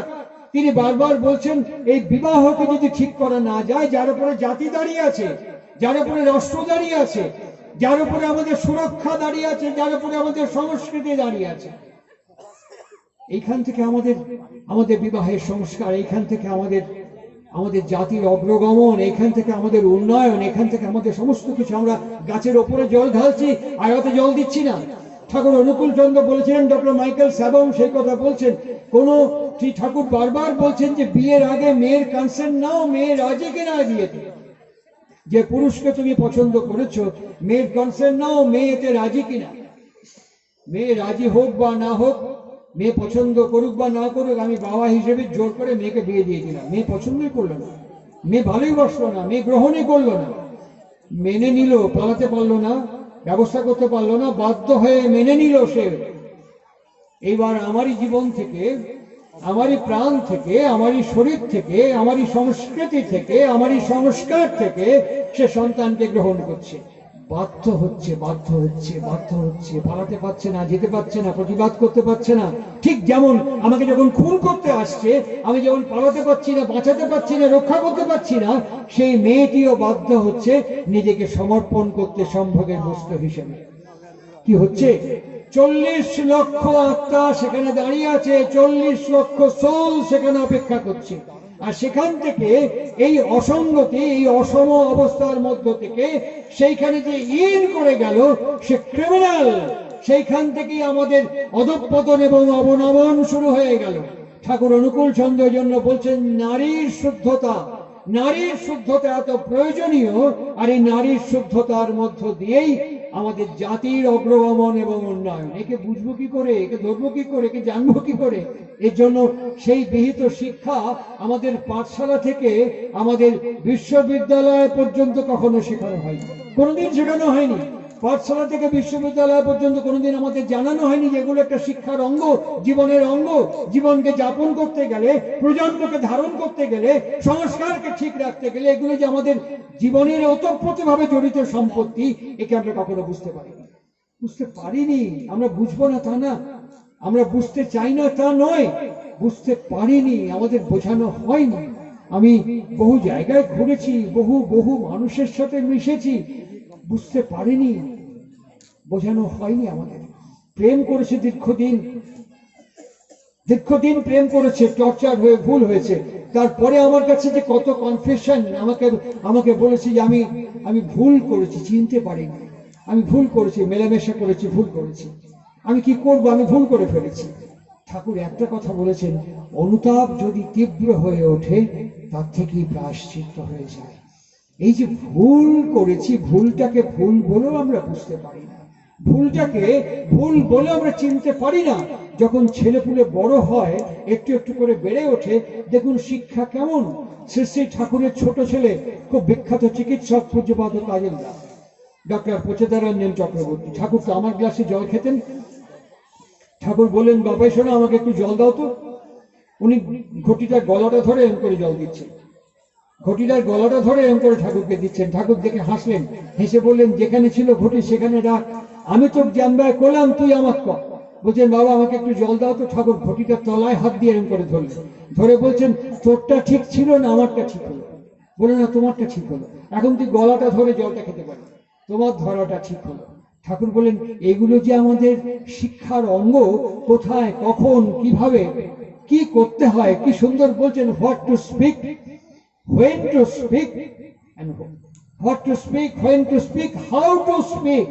আমরা শাসন করি, বকি, কথা বলি, কিন্তু আমরা ভুল ধরিয়ে দিতে পারি না, সংশোধন করতে পারি না। নিজে রেগে গিয়ে আমার ছেলেকে মেয়েকে শাসন করছি, আরে আমি তো রেগে গেছি, আমি রেগে গেলে পরে ওকে শান্ত করবো কি করে? আমি তো অস্থির এবং অশান্ত, আমি ওকে শান্ত করবো কি করে? ঠিক এইখানে আমরা দেখতে পাই তথাগত জীবন। এই যে তথাগত ভগবান বুদ্ধ, তিনি, আপনারা জানেন অঙ্গুলিমালের কথা। অঙ্গুলিমাল একটা ভয়ঙ্কর মানুষ খুন করে আঙুলের মালা গলায় পড়েছিলেন বলে অঙ্গুলিমাল বলা হতো। সে অঙ্গুলিমাল জঙ্গলের মধ্যে আছেন, তথাগত জঙ্গলে যাচ্ছেন। সবাই বলছে, তথাগত তথাগত আপনি জঙ্গলে যাবেন না, আপনি জঙ্গলে প্রবেশ করবেন না, ভয়ঙ্কর দস্যু, ভয়ঙ্কর ভয়ঙ্কর দানব অঙ্গুলিমাল ওখানে বাস করছে। তথাগত স্মিত হেসে অঙ্গুলিমালের দিকে এগোচ্ছেন, ওইদিকে ঝেঁকেছেন, অঙ্গুলিমাল হুঙ্কার দিয়ে সামনে এসছেন। তথাগত সামনে এগিয়ে যাচ্ছে, একটু একটু করে অঙ্গুলিমাল পিছিয়ে যাচ্ছে, ধীরে ধীরে পিছিয়ে যাচ্ছে, ধীরে ধীরে পিছিয়ে যাচ্ছে। তখন তথাগতকে বলছেন, তুমি আর আগে সামনে এগোবে না, তুমি স্থির হও। তথাগত বুদ্ধ অঙ্গুলিমালের দিকে স্মিত হেসে বলছেন, অঙ্গুলিমাল, অঙ্গুলিমাল, আমি তো স্থির, তুমি এত অস্থির হয়েছো কেন? তুমি এত অস্থির হয়েছো কেন? আমি তো স্থির, তুমি এত অস্থির কেন হয়েছো? আমরা জানি অঙ্গুলিমাল তথাগতের পায়ে পড়ে ভক্ত অঙ্গুলিমালে রূপান্তরিত হয়েছেন। How is it possible? এটা সম্ভবপর? এটা একদম সম্ভবপর? এটা হয় কখনো? আমরা ছেলে মেয়েকে অহেতুক মারধর করি, আমাদের কত ভুল শিক্ষা। আমরা অনেক সময় যখন আত্মীয় স্বজন, লোকজন, বন্ধু বান্ধব বাড়িতে আসে, ছেলে কেমন, টুক করে গাড়িতে হাত দিয়ে লেখাপড়া হচ্ছে না, না জানেন কি দুষ্টু, কথা শোনে না, একদম কথা শোনে না, ভয়ঙ্কর দুষ্টু, এইসব কথাগুলো বলতে শুরু করি। ঠাকুর এটা একদম পছন্দ করেননি, একদম পছন্দ করেননি। ঠাকুর এরকম করে শিক্ষা দিতে বলেননি কখনো। ছেলের দুষ্টু, বদমাস, কথা শোনে না, এগুলো বলতে একদম বলেননি। তাতে ওর মনে একটা ডিপ্রেশন তৈরি হয়, ওর মনে এমন একটা ডিপ্রেশন তৈরি হয় যে ডিপ্রেশন থেকে পারভার্সন তৈরি হয়ে যায়, বিকৃতি তৈরি হয়ে যায়। আমরা তার কজ আর রিজনসকে ভালো করে জানি না, কেমন করে একটা মানুষের জীবনকে নির্মাণ করতে হয়। তাই লীলায়িত মাধুর্য মণ্ডিত জীবনে ফিরতে হয়। শ্রী শ্রী ঠাকুর অনুকূল চন্দ্র। শ্রী শ্রী ঠাকুর অনুকূল চন্দ্র তিনি একদিন তাকিয়ে দেখলেন তার মা হুজুরের মন্দির থেকে বেরিয়ে আসছেন। শ্রী শ্রী ঠাকুর তার 81 বছরের জীবনে একটা মাত্র মন্দির নির্মাণ করেছিলেন, সেটা হিমায়তপুরে আজও আছে, হুজুর মহারাজের মন্দির। সেই হুজুর মহারাজের মন্দিরে স্বামীজি মহারাজ, হুজুর মহারাজ, সরকার সাহেব এদের সব ছবি আছে। মা হুজুর মহারাজের শিষ্যা ছিলেন বলে ওই ধ্যান করতেন এই মন্দিরে বসে। ঠাকুর একদিন গল্প করছেন, আমি তো তখন জন্মাইনি, আমি তার শ্রীমুখে এরকম আপনাদের মতন বসে তার শ্রীমুখে তার উদ্গীত আমি শুনেছি। তিনি গল্প করছেন, একদিন দেখলাম কি মা হুজুরের মন্দির থেকে বাড়ায় গেল। সারা কব কি রে, মার শরীরের কি ড্যাজলিং স্পট! মা এতদিন দেখেছি, এত কাছ থেকে দেখেছি, এত জ্যোতির্ময় মা তো কখনো দেখি নাই। মার দিকে তাকায় ভাবলাম হুজুরের মন্দিরে তাহলে সারা মার আছে, ওইখানে যদি ধ্যান করা যায় তাহলে এরকম জ্যোতি পাওয়া যাবে পারে। মা যেই বাড়ায় গেল, আমি সারা হুজুরের মন্দিরে ঢুকে দরজা বন্ধ করে ধ্যান করলাম। স্বামীজির শরীর থেকে, স্বামীজি মহারাজের শরীর থেকে তাকায় তাকায় দেখলাম একটা ড্যাজলিং স্পার্ক আমার শরীরের মধ্যে ঢুকে গেল। আর সারা কব খেয়ে কি আনন্দ, এত আনন্দ যে আমি ওখান থেকে বাড়ায় বেশ কিছুক্ষণ পাক মারলাম, দৌড় মারলাম, তাতেও সারা আনন্দ কমে না। তারপরে কাশীপুর হাট পর্যন্ত দৌড়ায় গেলাম, আবার কাশীপুর থেকে হিমায়তপুর পর্যন্ত দৌড়ায় গেলাম, তাতেও সারা আনন্দ কমে না। তারপরে ঝাঁপ দিয়ে পদ্মায় পড়েছি, কতক্ষণ জলের ওপরে দাবড়ায় দাবড়ায় সাঁতার কাটিছি, তাতেও সারা আনন্দ কমে না। তখন আমার মনে হলো আমি তো মার কাছ থেকে নাম পাইছি, মাই তো আমার নাম দিছে, মার যা একই, মা যদি কোনো সুরাহা করবে পারে। ছুটতে ছুটতে মার কাছে ঘরের মধ্যে আসছি। আমার ঘরে তো মাটির বাড়ি ছিল, আর এই মাটির মেঝে ছিল। মা তখন সবে ওই মাটির মেঝে গোবর টবর দিয়ে লেপে টেপে সবে মাত্র লেপালেপি করেছে। আমি পদ্মায় ডুব দিয়ে কাপড় পরে গেছি, তো দাঁড়ায় মা মা মা মা করছি, আর আমার গা থেকে টপ টপ টপ করে জল ওখানে মাটির ওপরে পড়ে পড়ে সদ্য লেপা মেঝে কাদা কাদা হয়ে যাচ্ছে। মা ছুটে আসেই ঠাস করে আমার গালে এক চর কষা দিয়ে করছে কি, এত বড় হয়েছে তোমার আক্কেল গজায়নি? হ্যাঁ, তোমার গা থেকে জল গড়ায় গড়ায় মেঝে কাদা হয়ে যাচ্ছে, আর তুমি এখানে দাঁড়া মা মা মা মা করতেছ। ঠাকুর কিছুক্ষণ চুপ করে থাকে, চুপ করে থাকে, বলে আমার না সে আনন্দের কথা মা আর কওয়া হলো না, আর কবি পারলাম না। মা আমার গালের মধ্যে ঠাস করে মারল।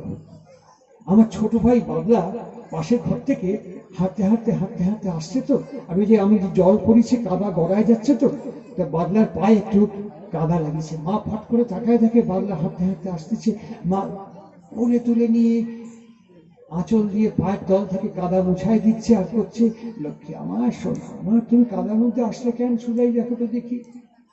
আমি ভাবতেছি মা আমার চেয়ে বাদলাকে বেশি ভালোবাসে, আমার চেয়ে আমার ভাইকে বেশি ভালোবাসে। তারপরে আমি ভাবছি যে আমাকে তো মা ওরকম করে করতে পারত, ঠাস করে চর মারল কেন? তারপরে মনে হলো মা তো অনেকক্ষণ ভাইকে কোলে নিয়ে আছে, মা তো সারাদিন কাজকাম করে, আচ্ছা মার কোল থেকে আমি যদি ভাইকে একটু কোলে নিই তাহলে বোধ হয় মার একটু সাশ্রয় হবে, একটু সুস্থির হবে, একটু তৃপ্তি হবে। ভাইকে মার কোল থেকে যে কোলে নিছি, আর এক হাত দিয়ে আর এক গালে চট কষা দিয়েছি। তোমার আক্কেল নেই? সমস্ত শরীর ভেজা কাপড়, এইটুকু বাচ্চা তুমি কোলে নিয়েছো, ঠান্ডা লেগে নিউমোনিয়া হলে পারে না? হ্যাঁ, বড় ঘর থেকে ঘাট ধাক্কা দিয়ে উঠোনে নামাই দিল। আমি হুড়মুড় করে উঠোনের মধ্যে যাই, পড়ে হাঁটতে হাঁটতে হাঁটতে হাঁটতে পদ্মার পাড়ে যা দাঁড়াইছি। আর পদ্মার পাড়ে যেখানে আকাশ আর পদ্মা একসাথে মিশে গেছে, সেদিক তাকায় তাকায় আমি ভাবতেছি কি, মা আমার ভালোবাসে না, মা আমার ভালোবাসে না, মা আমার ভালোবাসে না, আমার চেয়ে আমার ভাইদেরকে বেশি ভালোবাসে। যত এই ভাবনা ভাবছি আমার ভেতর থেকে, আমার শরীর, আমার আমার আমার মন, আমার সমস্ত স্নায়ুতন্ত্রীগুলো আমাকে ভেতর থেকে টানতে টানতে টানতে টানতে থাবাস করে আমি পদ্মার পাড়ে বসে পড়েছি। কিছুক্ষণ বসে পড়ে শক্তিহীন হয়ে গিয়ে দুদিকে মাথা ঝাঁকাই আমি করছি, না, আমার এই ভাবনাটা ঠিক না। আমার মা আমাকে ভালোবাসুক বা না বাসুক, আমার মা আমাকে পছন্দ করুক বা না করুক, আমার মাকে ভালোবাসা উচিত, আমার মাকে তৃপ্তি দেওয়া উচিত, আমার মাকে আনন্দ, স্বস্তি, তৃপ্তি দেওয়া উচিত। মা আমাকে ভালোবাসুক বা না বাসুক। আমি এটা জোরে জোরে ক্রমাগত রিসাইট করতে লাগলাম। ধীরে ধীরে আমার শরীরের মধ্যে শক্তি ফিরে আসলো। আমি ছুটতে ছুটতে মার কাছে গেলাম। মা আমাকে চুপ করে একবার চোখ খেলো, রে আর্চার হাউসারম্যান জুনিয়র উনি ঠাকুরকে প্রশ্ন করছেন, দেওঘরের মাটিতে একটা একটা কঞ্চি আছে ওর হাতে, একটা কঞ্চি, ওরকম ঠাকুর তো বিভিন্ন জায়গায় বসতেন, এখন কি হয়েছে আমি বলতে পারবো না, এখন তো বিভিন্ন মাঠের মধ্যে গিয়ে বসতেন, এখানে বসতেন, মোরামের ওপরে গিয়ে বসতেন চকিতে। এই মাটির মধ্যে একটা কঞ্চি দিয়ে হাউসারম্যান মাটিতে আঁক কষছে, ঠাকুর ওখানটা বসে আছেন।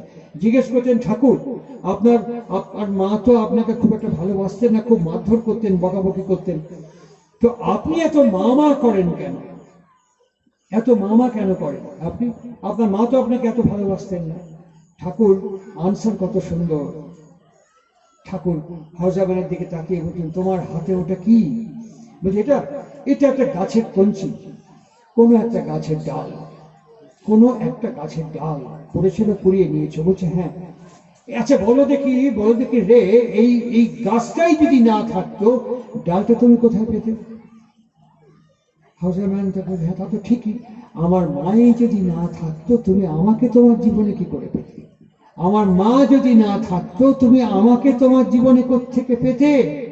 সুতরাং আমার মা আর আমার শ্বাস আর প্রশ্বাসের মতো সম্পর্ক। আপনার রাগ হয়নি কখনো? ঠাকুর বলছেন, নিঃশ্বাসের ওপরে রাগ করে মানুষ বেঁচে থাকতে পারে না, কেউ পারবে না। এখানে যারা বসে আছেন, নিজের নিঃশ্বাস প্রশ্বাসের ওপর রাগ করে পৃথিবীতে কেউ বেঁচে থাকতে পারে না। ঠিক নিঃশ্বাস প্রশ্বাসের ওপর রাগ করে যেমন বেঁচে থাকা যায় না, আমিও আমার মার ওপর রাগ করে অথবা তোমাদের ওপর বিরক্ত হয়েও বেঁচে থাকতে পারি না। সুতরাং এই মা এবং এই বাবা কেমন সন্তানকে প্রসব করবে তার কোনো ব্যাকরণ থাকবে না, তার কোনো বিজ্ঞান থাকবে না, তার কোনো প্রস্তুতি থাকবে না, তার কোনো পদ্ধতি প্রকরণ থাকবে না। এই অবৈজ্ঞানিক বিষয়কে বিজ্ঞানী মানে না, বিজ্ঞান মানে না। এবং আমার গুরুদেব শ্রী শ্রী ঠাকুর অনুকূল চন্দ্র মানেন না বলেই তিনি বিবাহ সংস্কারের কথা বলেছেন, এবং এই বিবাহ সংস্কারকে ঠিক করতে গেলে পরে শিক্ষার সংস্কারের কথা বলেছেন। কি সুন্দর শিক্ষা, কি অপূর্ব শিক্ষা। ঠাকুর বলছেন, দেখবি ছেলেপুলেদের ভেতরে যখন একটু একটু করে বড় হচ্ছে, প্রত্যেকটা জিনিস মুখে দিচ্ছে। কেন? এখানে ঠোঁটের মধ্যে আমাদের সিলিয়া আছে, সিলিয়া। এই সিলিয়া দিয়ে আমরা বুঝতে পারি কার টেস্ট কেমন। বাচ্চারা সব জিনিস মুখে দিয়ে দিয়ে টেস্ট করতে চায়। একবার যদি গরমে ছাঁকা খেয়ে যায়, আর সেদিকে বাচ্চা এগোবে না কখনো। একবার যদি গরম লেগে যায় ঠোঁটে বা এখানে ঝাল লেগে যায়, 8 দিনের পরে বাচ্চা কখনো খাবে না, ফেলে দেবে একেবারে। সিলিয়া, ওই সিলিয়ারি মুভমেন্ট আস্তে আস্তে আস্তে আস্তে ও ব্রেনের হায়ার অ্যানালিটিক সেন্টারকে ইন্টারপ্রিট করে দেয় যে এইটা তুমি হাত দিও না। এইভাবে বাচ্চা অজানাকে জানতে চায় ঠোঁটে মুখে সিলিয়ারি মুভমেন্টের মধ্য দিয়ে। আর তুমি তাকে প্রসব করেছো, তুমি তাকে জন্ম দিয়েছো, তুমি তাকে ভেতরে একটা জায়গার থেকে একটা ফিচার্স তৈরি করেছো। আস্তে আস্তে আস্তে আস্তে দুহাত দুপা দুকানওয়ালা একটা অস্তিত্বে রূপান্তরিত করে তোমার সামনে তুমি তাকে দাঁড় করিয়ে দিয়েছো। নারী কেটে তুমি তাকে আস্বাদন করছো, উপভোগ করছো, কোলে করছো, ভালোবাসছো, ঘুমাচ্ছ, খাওয়াচ্ছ। তুমি বুঝতে পারছো না, তুমি বুঝতে পারছো না যে ও কেন হাওয়া করে দিচ্ছে, তুমি বুঝতে পারছো না ও কেন খেতে চাইছে না, তুমি মা হয়ে বুঝতে পারছো না যে কেন ও জিনিসটাকে আছাড় মেরে ভেঙে ফেলছে, তুমি বুঝতে পারছো না কেন পড়াশোনা করতে চাইছে না, তুমি কি বুঝতে পারছো না কেন রাগ করছে, বিরক্ত হচ্ছে, অধৈর্য হচ্ছে, খেতে চাইছে না, ঘুমোতে চাইছে না? কেন বুঝতে পারছো না? কেন বুঝতে পারছো না? শ্রী শ্রী ঠাকুর বলেছিলেন, এগুলো আমাদের শিক্ষার অঙ্গ হওয়া উচিত। যখনই কোনো কিছু ভেঙে ফেলে, তখন এই ভেঙে ফেলাটাকে অন্যদিকে টার্ন করাতে হয়। যখনই কিছু ভেঙে ফেলে, তখন বাড়ির বাইরে যে জিনিসগুলো আমাদের আবর্জনা, সেগুলোকে সরিয়ে দেওয়ার শিক্ষা দিতে হয়। যখনই কোনো কিছু তৈরি করে ফেলে, সেখানে নতুন করে নির্মাণ যজ্ঞের কথা শেখাতে হয়। ঠাকুর বারে বারে এডুকেশন রিফরমেশনের কথা বলছেন, এবং সেটা ঘরের থেকে, সংসারের থেকে, পরিবার থেকে, স্বামী এবং স্ত্রীর থেকে। এটা আসে কি করে, এটা জন্মাবে কি করে? স্ত্রীর স্বামীর ওপরে টান, প্রাণ, প্রেম এবং ভালোবাসা থেকে। একটু চা দেবে, পিচ করে শব্দ করলাম, এখান থেকে গজাবে না, ব্রেনে ক্লট করে গেছে, ওখানে একেবারে ক্লট করে গেছে, ওখান থেকে আমার ছেলে কখনো এরকম শিখবে না। আর সে আসার আগেই আবার ফিরবো তার মাধুর্য মণ্ডিত লীলায়িত জীবনে। সুশীল কুমার সিংহ রায়, অত্যন্ত বয়স্ক মানুষ, তা প্রায় 90 অতিক্রান্ত বয়সে তিনি একবার কোনো ক্রমে কষ্ট করে বাগুইয়াটিতে আমার বাড়িতে গেছেন। আমি বললাম, সুশীল দা আপনি? উনি বললেন, একবার তোমাকে দেখতে ইচ্ছে করলো তাই আসলাম। বিভিন্ন প্রসঙ্গে কথা বলতে বলতে আমাকে বলছেন, জানো একবার দাম্পত্য কলহ নিয়ে স্বামী স্ত্রী ঠাকুরের কাছে এসছে। তা আমি তখন জিজ্ঞেস করলাম, স্বামী স্ত্রীর মধ্যে দাম্পত্য কলহ হয় কেন? রাত্রিবেলা দুটো শরীর এক হচ্ছে, এরা পরস্পর রান্নাবান্না করছে, খাচ্ছে যাচ্ছে, একই বাড়িতে থাকছে, দাম্পত্য কলহ হয় কেন? শ্রী ঠাকুর যখন আমাকে বললেন দাম্পত্য কলহ হয় বলেই আমাদের ছল পল এম্বা হয়। আর দেখেন সুভাষ আর সুভাষের বাপ মা, আপনি এক কাম করেন তো, এক্ষুনি একবার কলকাতায় সুভাষের বাড়িতে ঘুরে দেখে আসেন না তো সুভাষের মা। সুভাষ মানে নেতাজি সুভাষচন্দ্র বসু, তার বাবা এবং মা জানকীবাবু এবং প্রভাবতীর মা, এরা ঠাকুরের মন্ত্র শিষ্য এবং শিষ্যা। দীর্ঘদিন হিমায়তপুরে নিজের হাতে ইট কেটেছেন, নিজের হাতে যজ্ঞ করেছেন, ঠাকুরের বিভিন্ন নির্মাণ যজ্ঞে সহায়তা করেছেন। তখন সুশীল সিংহ রায় এলগিন রোডের বাড়িতে চলে এসছেন। মা বললেন, আরে আপনি আশ্রম থেকে এসছেন? ওপরে নিয়ে গিয়ে বসিয়ে আপ্যায়ন টাপ্যায়ন করতে করতেই বলছেন, একটু বসুন আমি আসছি, একটু বসুন আমি আসছি। সুশীল সিংহ রায় বলছেন, প্রায় ঘন্টা 2-2.5 পার হয়ে গেল, অনেকক্ষণ বাদে মা আসলেন। আমি বললাম, মা এতক্ষণ সময় কোথায় ছিলেন? মা ঘোমটাটা ঠিক করে বলেন, উনি আসলেন তো, উনি আসলেন তো। তাই উনি আসলেন মানে সুভাষের বাবা। আরে আমরা তো দোতলার ঘরে বসে কথা বলছি, উনি তো একতলা ঘর দিয়ে ঢুকলেন। তখন বললেন, ওনার প্রত্যেকটা শব্দ আমি ধ্যান করি, ওনার হাঁটার শব্দ, ওনার কোনো কিছু রাখার শব্দ, ওনার চলার শব্দ, প্রত্যেকটা বিষয় আমি ধ্যান করি। আমি বুঝতে পারি উনি কখন আসলেন, কখন ঢুকলেন, দরজা খোলা, সবটা একসাথে মেলে না। শেষে ঠাকুর অনুকূল চন্দ্র, আমাদের অধ্যাপক পঞ্চানন সরকার, তাকে বলছেন যে আশ্রমের এই যে এতগুলো কুত্তার বাচ্চা হয়েছে না, আপনি একটা কুত্তার বাচ্চা নিয়ে গিয়ে ভালো করে পছন্দসই একটা মানুষ করেন তো, দেখি স্বভাব শেখান। না আমি বলে, হ্যাঁ। আরে এতগুলো মাথায় আপনি বিদ্যা ভরে দিলেন, যার মাথায় কিছুই ছিল না, কিছুই জানতো না, লেখাপড়া শেখা ম্যাট্রিক পাস করে দিলেন, একটা কুত্তার বাচ্চা স্বভাব শেখাবেন পারবেন না? নিয়ে গেল পঞ্চানন সরকার। তারপরে একদিন পঞ্চানন্দা নেই, কুকুরের বাচ্চাটা, কুকুরটা বড় হয়ে গেছে, কুকুরটা ওখানে বসে আছে, ঠাকুর বসে আছেন, কুকুরটা ওখানে বসে ল্যাজ নাচছে এরকম করে করে। ঠাকুর আমাকে গ্রুপ গ্রুপ গ্রুপ গ্রুপ টান দিতে দিতে ঠাকুর এই কুকুরটার দিকে তাকিয়ে, আরো সব বসে আছেন বিরোধ দুজন, তার মধ্যে অধ্যাপক শরৎচন্দ্র হালদারও আছেন। ঠাকুর শরৎদার চোখের দিকে তাকিয়ে বলছেন, পঞ্চানন্দা আসতেছে। শরৎ হালদারদের চারিদিকে এরকম করে ঘুরে দেখলেন, কোথাও পঞ্চানন্দার চিহ্ন নেই, কোথাও পঞ্চানন্দাকে দেখা যাচ্ছে না। উনি বললেন যে, কই পঞ্চানন্দাকে দেখা যাচ্ছে না তো? ঠাকুর বললেন, কুত্তায় লেজ নাড়তিছে, কুত্তায় লেজ নাড়তিছে। শরৎ হালদারদা তখন ঠাকুরকে বলছেন, কুকুর কি তাহলে পঞ্চানন্দার ধ্যান করে? আপনি বলতে চান কুকুরও ধ্যান করে? ঠাকুর হাত চেরম করে কসলাতে কসলাতে খুব সলজ্জ ভাবে বলছেন, শালা কতি লজ্জা হলেও কয়ে ফেলাচ্ছি, আপনার করে সবার চেয়ে কুত্তায় একটু বেশি ধ্যান করে। অনুশ্রুতি 3য় খণ্ড বইটা পড়ে দেখবেন, ভক্তি অধ্যায়ের মধ্যে দেখবেন 3খানা বানিয়েছে কুকুরকে নিয়ে, 3টে বানিয়েছে কুকুরকে নিয়ে। একটা বাণীর লাস্ট লাইনটা হচ্ছে, কুকুরকে দেখে যদি পারো তো শিখো। আমি আর শীর্ষেন্দ্র মুখার্জি আসাম থেকে ফিরছি গুয়াহাটি, শিলচর এয়ারপোর্ট থেকে দমদম এয়ারপোর্টে আসবো। যখন শিলচর এয়ারপোর্টে উঠেছি তখন আমাদের ফ্লাইট টাইম হয়ে গেছে, কিন্তু ছাড়ছে না। হঠাৎ দেখি সিআইএসএফ এর একটা কুকুর, সে ঘুরে ঘুরে প্লেনের মধ্যে, ফ্লাইটের মধ্যে ঘুরে ঘুরে ঘুরে ঘুরে বেড়াচ্ছে। যে ট্রেনার, সে যখন এগিয়ে যাচ্ছে পেছনে, আমি ট্রেনারের পেছনে টোকা মেরেছি। শীর্ষেন্দ্র মুখার্জি আমাকে ওদিন কি হলো, আমি ওর জিজ্ঞেস করবো একটা কথা, বলি কি? আর দেখুন না, জিজ্ঞেস করবো, আজ ও ট্রেনার কি আপনি? ভদ্রলোক আমাকে বললেন, হ্যাঁ। আরে কি আশ্চর্য, হ্যাঁ, ও 4 পায়ে যাচ্ছে, আপনি 2 পায়ে যাচ্ছেন, ও আপনাকে সিদ্ধান্ত দেবে, আপনি সেটা বিশ্বাস করবেন। ওর ট্রেনার আপনি, ওকে শিখিয়েছেন আপনি, ওকে বুঝিয়েছেন আপনি, ওকে ধরিয়েছেন আপনি, কিন্তু সেই সমস্ত ফ্যাকাল্টি এবং মেটাবলিজম আপনার মধ্যে থাকা সত্ত্বেও সেই ক্যাপাবিলিটি আপনার মধ্যে নেই যে আপনি সিদ্ধান্ত দিতে পারেন। সিদ্ধান্ত ও দেবে, পালন করবেন আপনি। তাই আমরা কখনো বলি না, কুকুর তুমি কুকুর হয়ে ওঠো। এই মানুষকেই বলি, মানুষ তুমি মানুষের মতো মানুষ হয়ে ওঠো। তোমার প্রত্যেকটি অর্গানকে ঠিক ঠিক কাজে লাগাও, তোমার প্রত্যেকটি যন্ত্রকে ঠিক ঠিক ব্যবহার করো, তোমার প্রত্যেকটি বিষয়কে তুমি সেন্ট্রাল করো, কনসেন্ট্রিক হয়ে ওঠো। আর এই কনসেন্ট্রিসিটির ভেতর দিয়েই একমুখী যোগ যখন আসবে, তখন বুঝতে পারবে গতি কত তীব্র হয়ে উঠবে। একমুখী যোগ যখন হবে, তখন বুঝবে তুমি নারী, তোমার একটাই মাত্র পরিচয়। এইটুকু থাকো আর বৃদ্ধা থরথরে বুড়ি হয়ে যাও, তোমার একটাই মাত্র পরিচয়, সে পরিচয় হচ্ছে মা মা মা মা মা, আর কোনো পরিচয় নেই।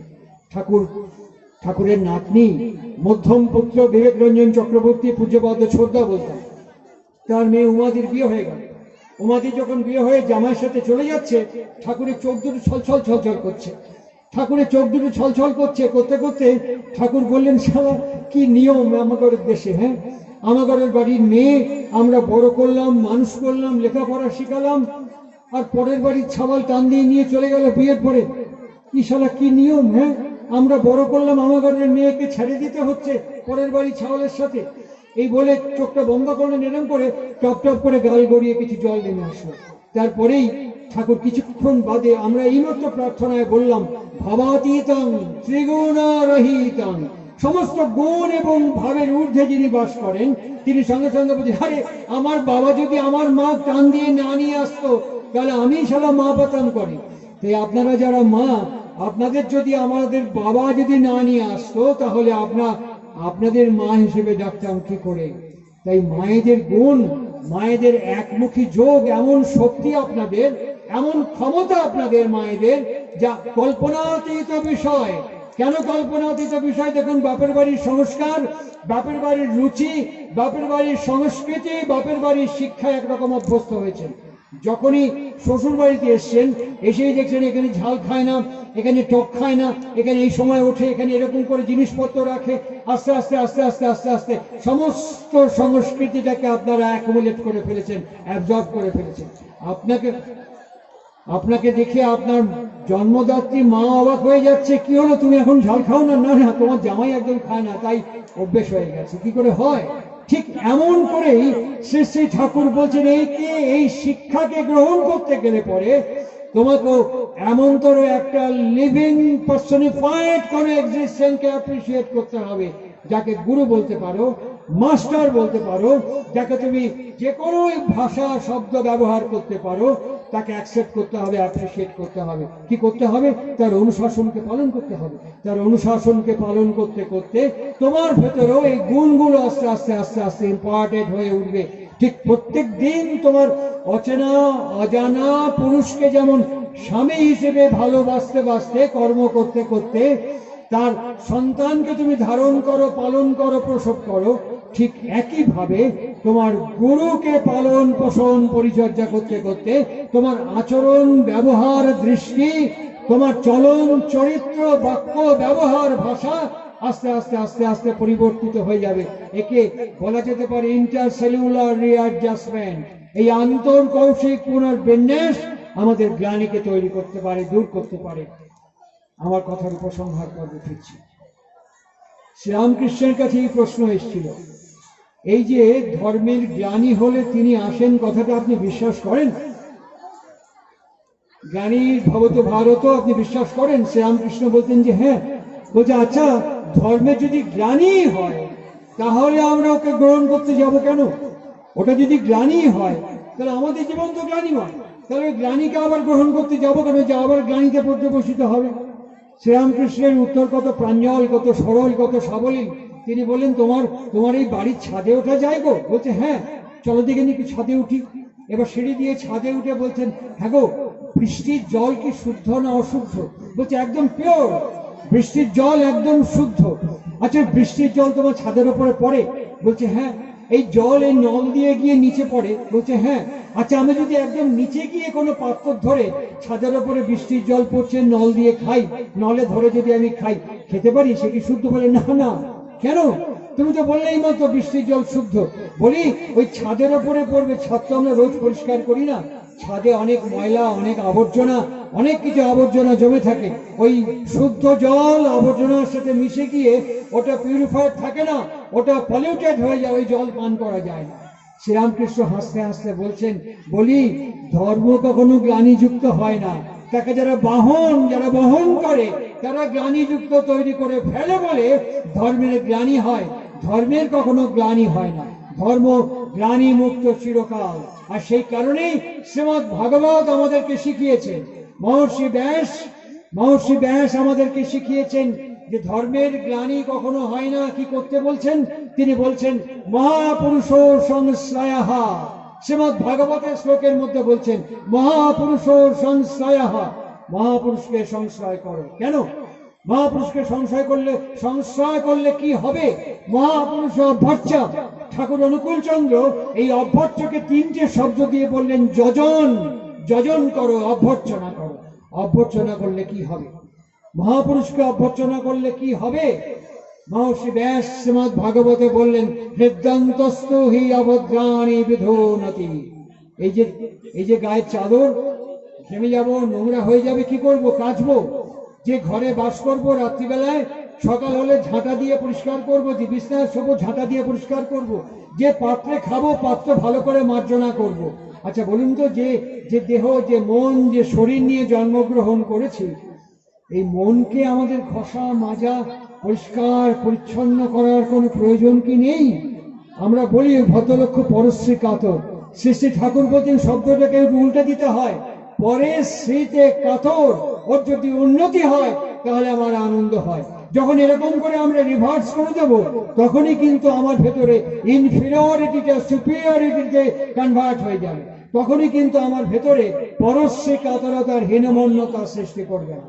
সুতরাং এরকম করে আমাদের আগমন, আমাদের অবতরণ, আমাদের অগ্রগমন এবং আমাদের বিবর্ধন কেমন করে হবে? পূর্ণাঙ্গ রূপরেখা জীবনের, গ্লানি মুক্ত জীবনের রূপরেখা বর্তমান পুরুষোত্তম শ্রী শ্রী ঠাকুর অনুকূল চন্দ্র আমাদের কাছে প্রদান করেছেন, যাকে আমরা এক কথায় বলি ইনিশিয়েশন, যাকে আমরা বলি দীক্ষা গ্রহণ করা। দীক্ষা গ্রহণ করলে ঠাকুর কিছু করে দেবেন না। দীক্ষা গ্রহণ করলে ঠাকুর আমাদের কিছু ম্যাজিক্যাল মিরাকেল কিছু ঘটাবেন না। কি করতে হবে? আমাকে করতে হবে। তিনি আমাকে জানিয়ে দেবেন। কোনো ডক্টরের কাছে গেলে পরে কোনো ডক্টর আমার চিকিৎসা করে সারিয়ে দিতে পারে না। ডক্টর প্রেসক্রিপশন করতে পারে, টাইমলি ওষুধ খেতে হবে আমাকে, টাইমলি পথ্য গ্রহণ করতে হবে আমাকে, টাইমলি মেনে চলতে হবে আমাকে।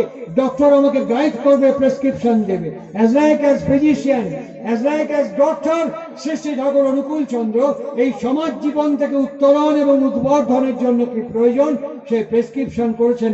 তার নাম ইনিশিয়েশন, তার নাম যজন, যাজন, ঈশ্বরভীতি, সত্যায়নী এবং সদাচার। এই পরিপালনের মধ্য দিয়েই আমাদের জীবন, আমাদের অবতরণ, আমাদের আগমন এবং আমাদের অগ্রগমন শুদ্ধ সুন্দর হয়ে উঠতে পারে। অনেকক্ষণ কথা বললাম আপনাদের সাথে। আপনারা দীর্ঘ সময় বসে আছেন, এই মাটির ওপরে বসে আছেন। এখন তো দেখতে পাচ্ছি যে আমার প্রায় 74-75 হলো, কিন্তু আমি আমার চেয়ে অনেক অল্প বয়সে দেখতে পাচ্ছি কিছুক্ষণ বসে থাকলেই পাটা লম্বা করে দিচ্ছে এরকম করে, কিছুক্ষণ বসে থাকলে কোমরটাকে করে নিচ্ছেন, বেঁকিয়ে দিচ্ছেন এরকম করে, কেননা মাজায় ব্যথা, লাম্বোসাক্রালে পেন হচ্ছে, হাঁটুতে পেন হচ্ছে। আমরা বেশিক্ষণ দাঁড়িয়ে থাকার অভ্যাস করিনি, বেশিক্ষণ বসে থাকার অভ্যাস করিনি, বেশি হাঁটা চলা করার অভ্যাস করিনি। এখন ডিগ এসে গেছে তো, আর ডিগ এসে যাতে এখান থেকে বাজারে যে ভুরুর করে চলে গেলাম, ওখান থেকে দোকানে যা ভুরুর করে চলে গেলাম, হাঁটার অভ্যাসটা কমিয়ে দিয়েছি। কলকাতা শহরে টোটো, অটো, রিক্সা এত বেশি, ফট করে চলে গেলাম এখানে। হাঁটার অভ্যেস কমিয়েছি, আমাদের ব্যবহারের অভ্যেস কমিয়েছি। অনেক অভ্যাস কমতে কি হয়েছে, আমাদের প্রত্যেকটা জাংশন আস্তে আস্তে কোলাপস করে যাচ্ছে। এই হাতটাকে এরকম করে 6 মাস প্লাস্টার করে রেখে খুলে দিন, এরকম করতে পারবেন। এরকম করতে গেলে ফিজিওথেরাপি করতে হবে। ফিজিওথেরাপি না করলে পরে হাতটা এরকম করা সম্ভব হয় না। আমাদের জিজ্ঞেস করবেন, আরে বাড়ির সব কেমন, আপনার স্ত্রী কেমন আছে, ছেলেপুলে, সংসার কেমন চলছে, আপনার শরীর কেমন? সমস্ত জোকারের মতন অঙ্গভঙ্গি করে করে চলে যাচ্ছে। আমাদের ভোকাবুলারি সিস্টেমটা প্যারালাইজ হয়ে যাচ্ছে ক্রমশ, আমাদের ফিজিক্যাল সিস্টেমটা ক্রমশ নষ্ট হয়ে যাচ্ছে। আর তার ফলেই দেখবেন আমাদের ভাষা পাল্টে যাচ্ছে, আমাদের ব্যবহার পাল্টে যাচ্ছে, আমাদের আচার আচরণ পাল্টে যাচ্ছে, আমাদের অন্তর্জগৎটা পরিবর্তন হয়ে যাচ্ছে। শ্রী শ্রী ঠাকুর অনুকূল চন্দ্র একটা নতুন আমাদের দেখবেন কোন সৎসঙ্গে দীক্ষিত পরিবারকে অনেক দূর থেকে দেখা হলে জয়গুরু বলে একটা কথা বললো, আরে সে আমাকে পছন্দ করুক বা না করুক, তার ভোকাবুলারি সিস্টেম চালু আছে। আমাদের প্রত্যেক দিন এই যে আশ্রমটি তৈরি হয়েছে, এখানে প্রত্যেক দিন দুবেলা ভালো লাগুক আর না লাগুক, এখানকার মায়েরা এবং দাদারা এবং আমার ভাইয়েরা এরা এসে প্রার্থনা করতে বসে। আর যখনই এখানে প্রার্থনা করতে বসে তখনই একটা টান তৈরি হয়ে যায়। একটা গরু পুষবেন, গরু পুষলে পরে টান হয়, একটা কুকুর পুষলে পরে টান হয়। আর একটা মন্দির যখন তৈরি হয়েছে, আমি অনেক মন্দির দেখেছি, আমি আপনাদের প্রত্যেকের কাছে অনুরোধ রেখে যাচ্ছি, মন্দিরের অভাব ভারতবর্ষে হয়নি। সুতরাং এই মন্দিরেরও কোনো অভাব হবে না, এরকম মন্দির আরো হবে। আমার একটা মাত্র নিবেদন এবং প্রার্থনা আপনাদের চেতনার চৌকাঠে রেখে যাচ্ছি, এক একটা পরিবার এক একটা মাসে কর সেবা করবেন, এক একটা পরিবার ঠিক করবেন আজকে মন্দিরের সমস্ত ঝাড় দেওয়া থেকে আরম্ভ করে, ঘর মোছা থেকে আরম্ভ করে, ঠাকুরের সমস্ত কিছু পরিষ্কার পরিচ্ছন্ন কাছাকাছি করা থেকে আরম্ভ করে সমস্ত পরিচর্যা আমি এবং আমার পরিবার করব। আর নিজে হাতে ঠাকুরের পরিচর্যা করবেন। করতে করতে ঠাকুরের ছবি মুছে, ঘর মুছে, পরিচর্যা করে হাত জোর করে একবার বলে দেখবেন, ঠাকুর আমি না তোমাকে দেখিনি, আমি তোমার কাছে কোনোদিন বসার সুযোগ পাইনি, আমি তোমার সাথে কোনোদিন কথা বলিনি, আমি যা দেখেছি তোমার ছবি, হ্যাঁ সত্যি বলছি, আমি যে তোমাকে খুব ভালোবাসি, খুব নির্ভর করি, খুব ভরসা করি, খুব বিশ্বাস করি, সবটা সত্যি নয়। আমি যে সবসময় তোমাকে আশ্রয় করে চলি সেটাও সত্যি নয়। Apart from all this thing I love you, really I love you. আমি তোমাকে ভালোবাসি ঠাকুর, হ্যাঁ ভালোবাসি। আর ভালোবাসি বলেই আমার সমস্ত পরিবার পরিজন ছেলে মেয়েদের নিয়ে এখানে এসছি। এরা সবাই দেখো তোমার ঘর মুছছে, পরিচর্যা করছে। একটু যদি ভালো না বাসতাম, একটু যদি ভরসা না করতাম, একটু যদি নির্ভর না করতাম, আমরা টোটাল ফ্যামিলি এসে মর্নিং টিল নাইট এইভাবে এখানে পরিচর্যা করতাম না। মানুষের কাছে ওটা শম্ভুর দায়িত্ব, ওটা শম্ভুর ছেলের দায়িত্ব, ওটা সুব্রতর বাবার দায়িত্ব, ওটা সুব্রতর দায়িত্ব, ওটা শঙ্কর ঘোষের দায়িত্ব, ওটা লক্ষণশীর দায়িত্ব।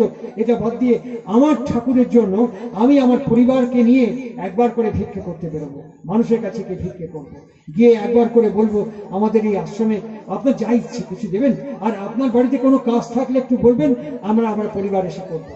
এরকম করে ব্যাগার খাটার অভ্যাস করা, তাতে হয় কি ফেলো ফিলিংনেস তৈরি হবে, একটা ফেলো ফিলিংনেস তৈরি হবে, পারস্পরিকতা বোধ তৈরি হবে।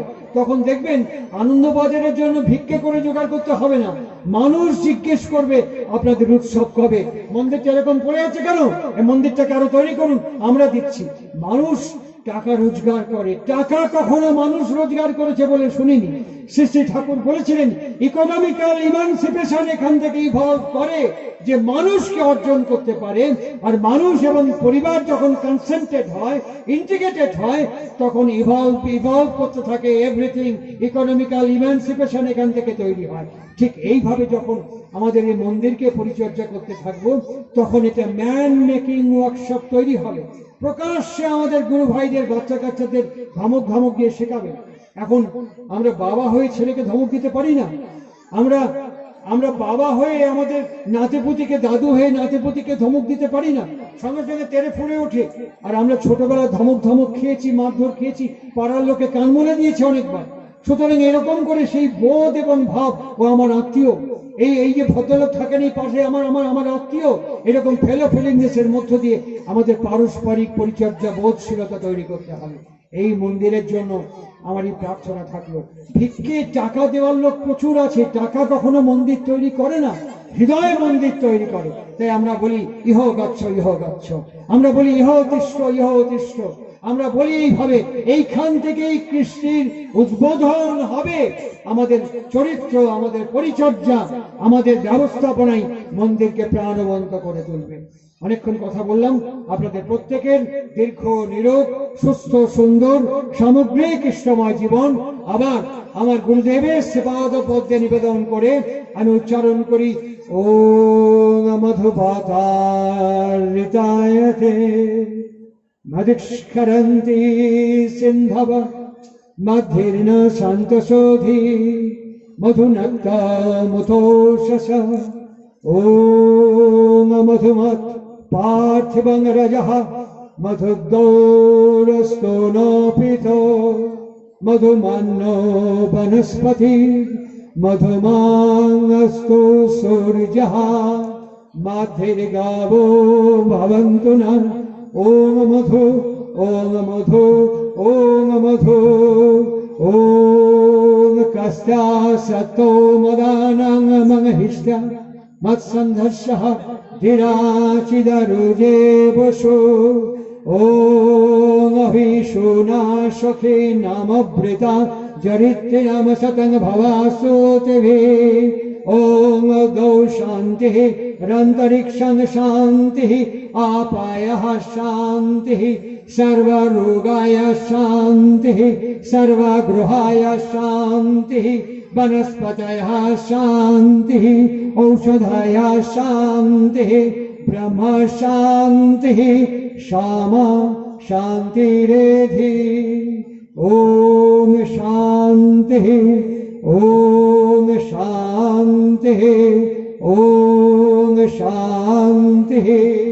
गतिर्भर्ता प्रभु प्रेष्या ईश्वर पुरुषोत्तमः आब्रह्म स्तंभ विधाता सद्गुरु स्वां नमस्ते। ভালো থাকবেন সবাই। জয় গুরু, বন্দে পুরুষোত্তম। জয় গুরু। এতক্ষণ আমরা পরম প্রেমময়ের প্রেম কথা শুনছিলাম। বাগ্মী প্রবর শ্রদ্ধেয়